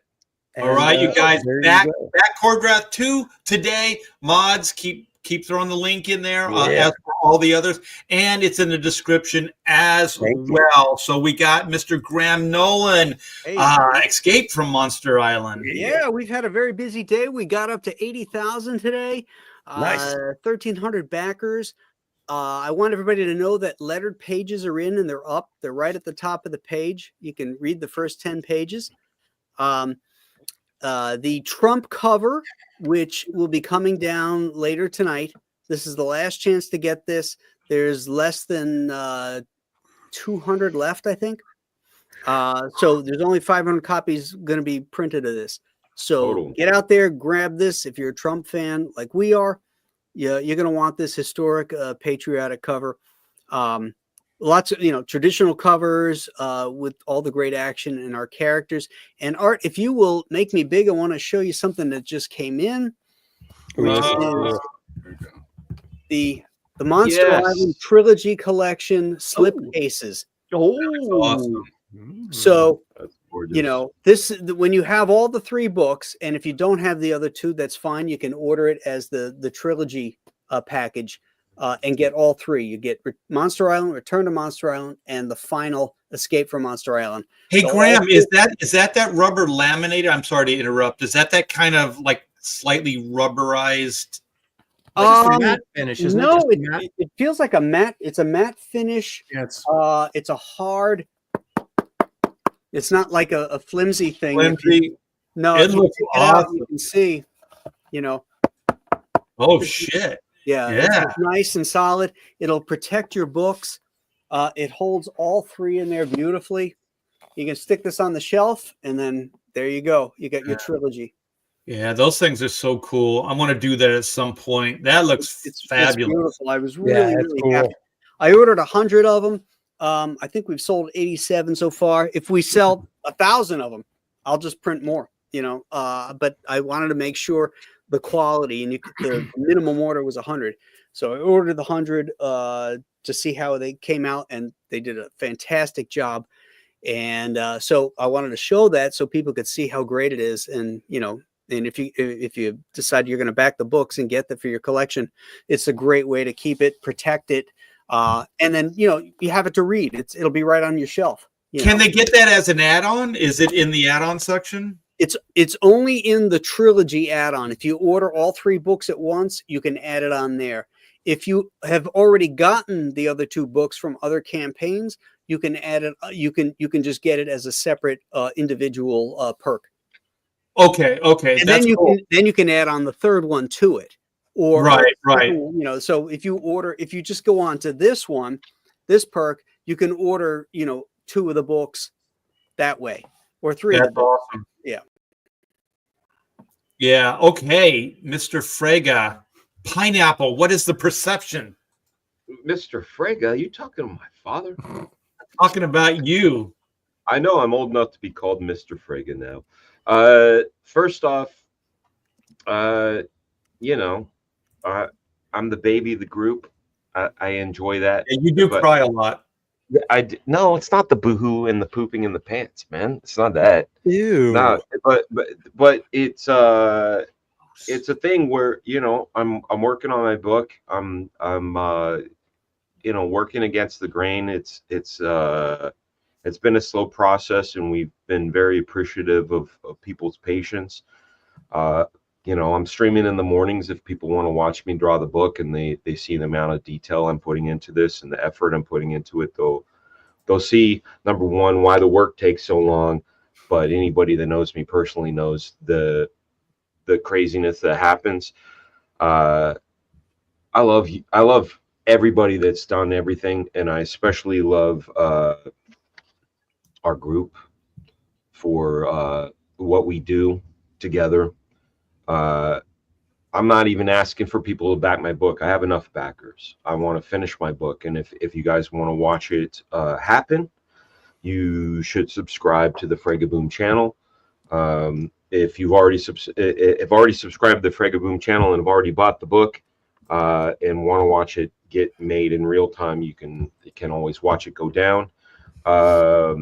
You know, I'll just say right now, you know, we're talking about mentors and such, and I even consider some of you guys mentors, and you know, I get guilty feelings sometimes.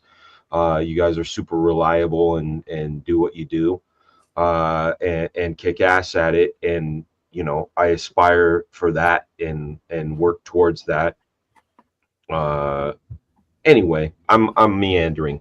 Black Flag is getting worked on. Check it out. Come watch it get worked on. These gentlemen are amazing mentors themselves. I learn something new every time. I learn from the chat. You know, even the janitor can teach you something new. That's it. That's all I got to say, man. I'm meandering. All right. Hey, Aaron, what do you got, Mr. Wraith of God? Well, that's exactly what I got. Wraith of God 3, Fear Hollow, where they Wraith and Esther face off against the Headless Horseman. Yeah, if you like naked ankles, Esther. Yeah, that's exactly. Look, I'll show you. If you look real close, right here on this cover, you can see just a little bit of ankle right there. That's my favorite cover. There you go. Mine too, Dan. Yeah, but you could have obstructed the logo a little more. All I'm going to say is that this cover makes me want to go into the bathroom and think of a Neil Adams portfolio review. Good Lord. Hey, now wait a minute now. There's this one too.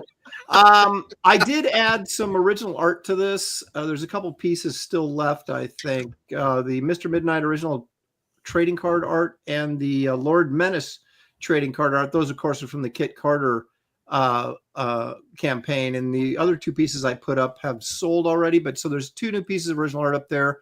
We're trying to catch Graham Nolan at 80,000. Still got a ways to go. So, you know, if you haven't backed yet, please consider doing so. I'm about to drop a splash page with the Headless Horseman in a couple of days. So keep your eyes open for that. Ooh. The book looks great, man. Yeah. Thank you, sir.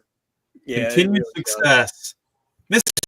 Tucci. All right, we got a little something different here. Kickstarter. Whoa. I know. Damn, look at that. What are you doing, Billy? Not are you going against the grain, Billy? Going against the grain again. Who cares, man? This is, you know what, this you is can't do that. Yeah, Indiegogo Gatecrasher graphic novel is just shy, one back away from $92,000.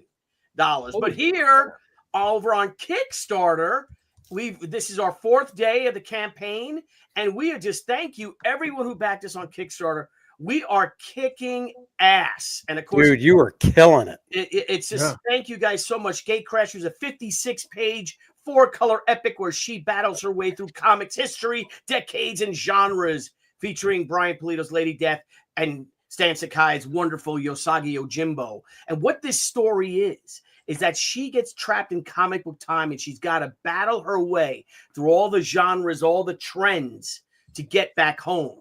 And who, of course, she comes up and meets with, though, is my original creation for a character called Ran. And if I could scroll down here a little bit, where is she there? Where's my drawing of Rand? Bob Liefeld. That was some There's Liefeld. Ren, There it my is. original character. Hey, put some clothes on, girl. That's right. Would have been, and you know, very late 80s. You know, very sexy, lot of skin showing. I went the other way with the she to the right. But this character Ran is a very exciting character. And again, the whole story is that she's dealing with herself, but as if she was never created. So this character Ran has her own personality, her own her own goals, her own means, her own, and basically all she wants to do is exist. And that's what this story's about. So is she a villain? Is she a hero? Is she both? Crash and find out. And here's something else I've been thinking about doing, and I'm going to have, if you guys want to join me this week on Thursday Night Live with Billy Tucci, we're going to do a what if show. And it's what if I, or any of you guys, any of you others, what if you created another character and you went with that character? Like, see, Dan's got Black Flag. What if Dan went with Black Fag, right?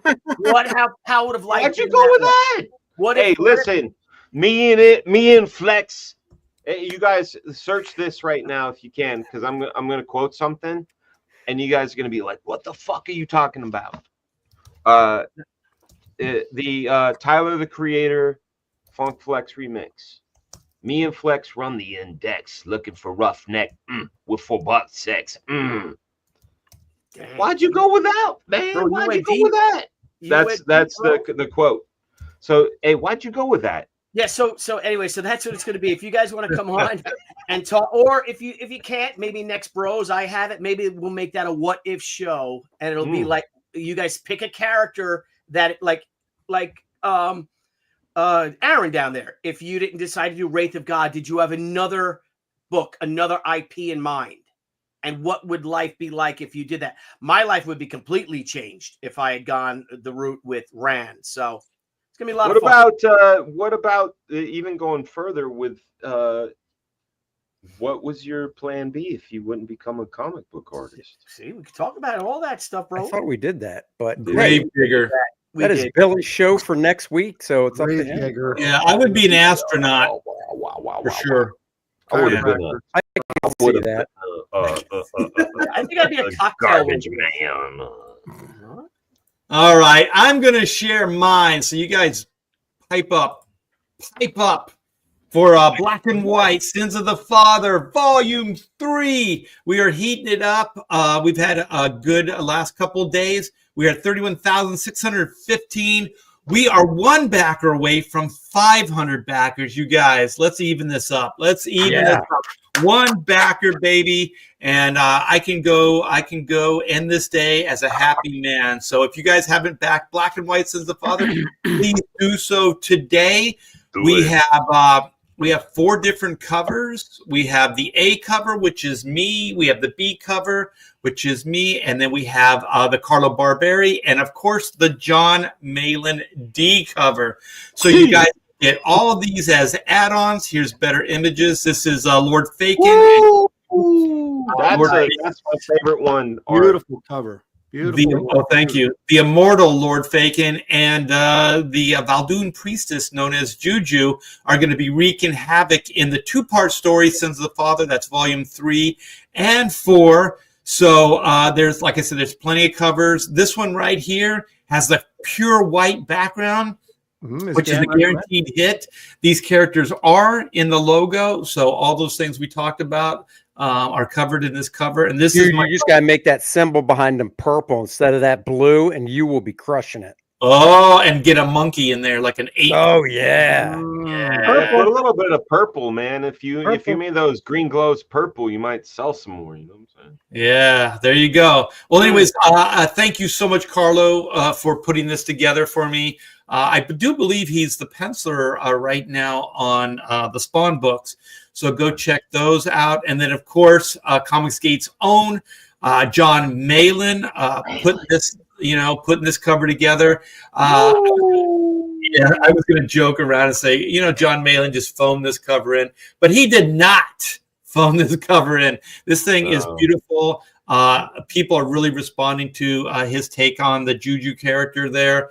And this is also the debut of the Power Glove. So Black and White later in the story will basically be bringing those Power Gloves into battle and kicking all kinds of ass against the supernatural and robot foes. So you guys, like I said, if you haven't backed this book, please do so today. Sins of the Father, Volume 3. And if I'm not pushing my luck, I want to let everybody know that has commissions for Oodles of Doodles and other stuff too. I am finished. This is the last of my commissions, and this is Aaron Lepresti's great character. Look at that. Carter, very So good. nice. I should have hired you to Very draw the book. nice. Dick Carter. Look at that alien stuff going on there behind her. That's awesome. Yeah. I Everybody's like like, how you angled it, Art. You know, I think the angle makes a really great design. Mhm. thank you. It was a little tricky because I kept wanting to draw her like kind of straight up. And so then I just finally went, no, just really commit to it. And so then I angled her. And yeah, it just kind of fits in there real well. Yeah, it does. Compositionally, yeah. So it all worked out for the best. Sometimes those little happy accidents happen. But yeah, great design, Aaron. I hope you don't mind. I took a couple liberties with it, but I had to make it my own. Great piece. Great piece. Thank you. And feel free to use it for whatever you want. I can send the high res to you. But that's the last of the commissions for Oodles of Doodles and other stuff too. I do believe that piece will go out tomorrow. So keep a look in the mail if you know who you are that hired me to do that commission. You should be getting it very, very soon. And also Oodles of Doodles and other stuff too, which is my art book, is still in demand. So if you want, go pick that bad boy up for yourself. I've never book's read all two done. campaigns I the have a same. nice copy. I have a nice copy. That book's all done, right, bro? Oh yeah, it's ready to go. If you guys order it, it's going out the next day. So there's no wait at all for that. So I want to thank you guys. This has been a blast. I feel like it's been a little too long. So this is kind of for me, kind of hosting a big show again. Felt good for 2025. I'm feeling hopeful with the new president, and the bros are badass. Thank you guys for being there. I do appreciate it. And everybody in the chat, thanks for hanging with us, and thanks for all those damn super chats. Whoa, Yeah. Yeah, that was good. That's gonna buy Art's gonna actually Make it rain on the eat Taco Bell to Aaron tonight with all that money. Yeah. Taco Bell and I don't get along. No, it's for you to send to Taco Bell Aaron. doesn't get along with anybody. At least the next day. It always ends up coming out the same way it goes in. Oh, But no. You must get the bean burrito. even the meat Oh. came out that way. Ow. All right, you guys. So Billy, you have next week? I have next week, guys, and very excited about it. I think that might be a fun topic. What if? Yeah, we'll do some what if. All right, you guys. Well, take care. Have a fantastic Kat. rest of the night, and we'll see I you just soon. did the Elon. See that? I went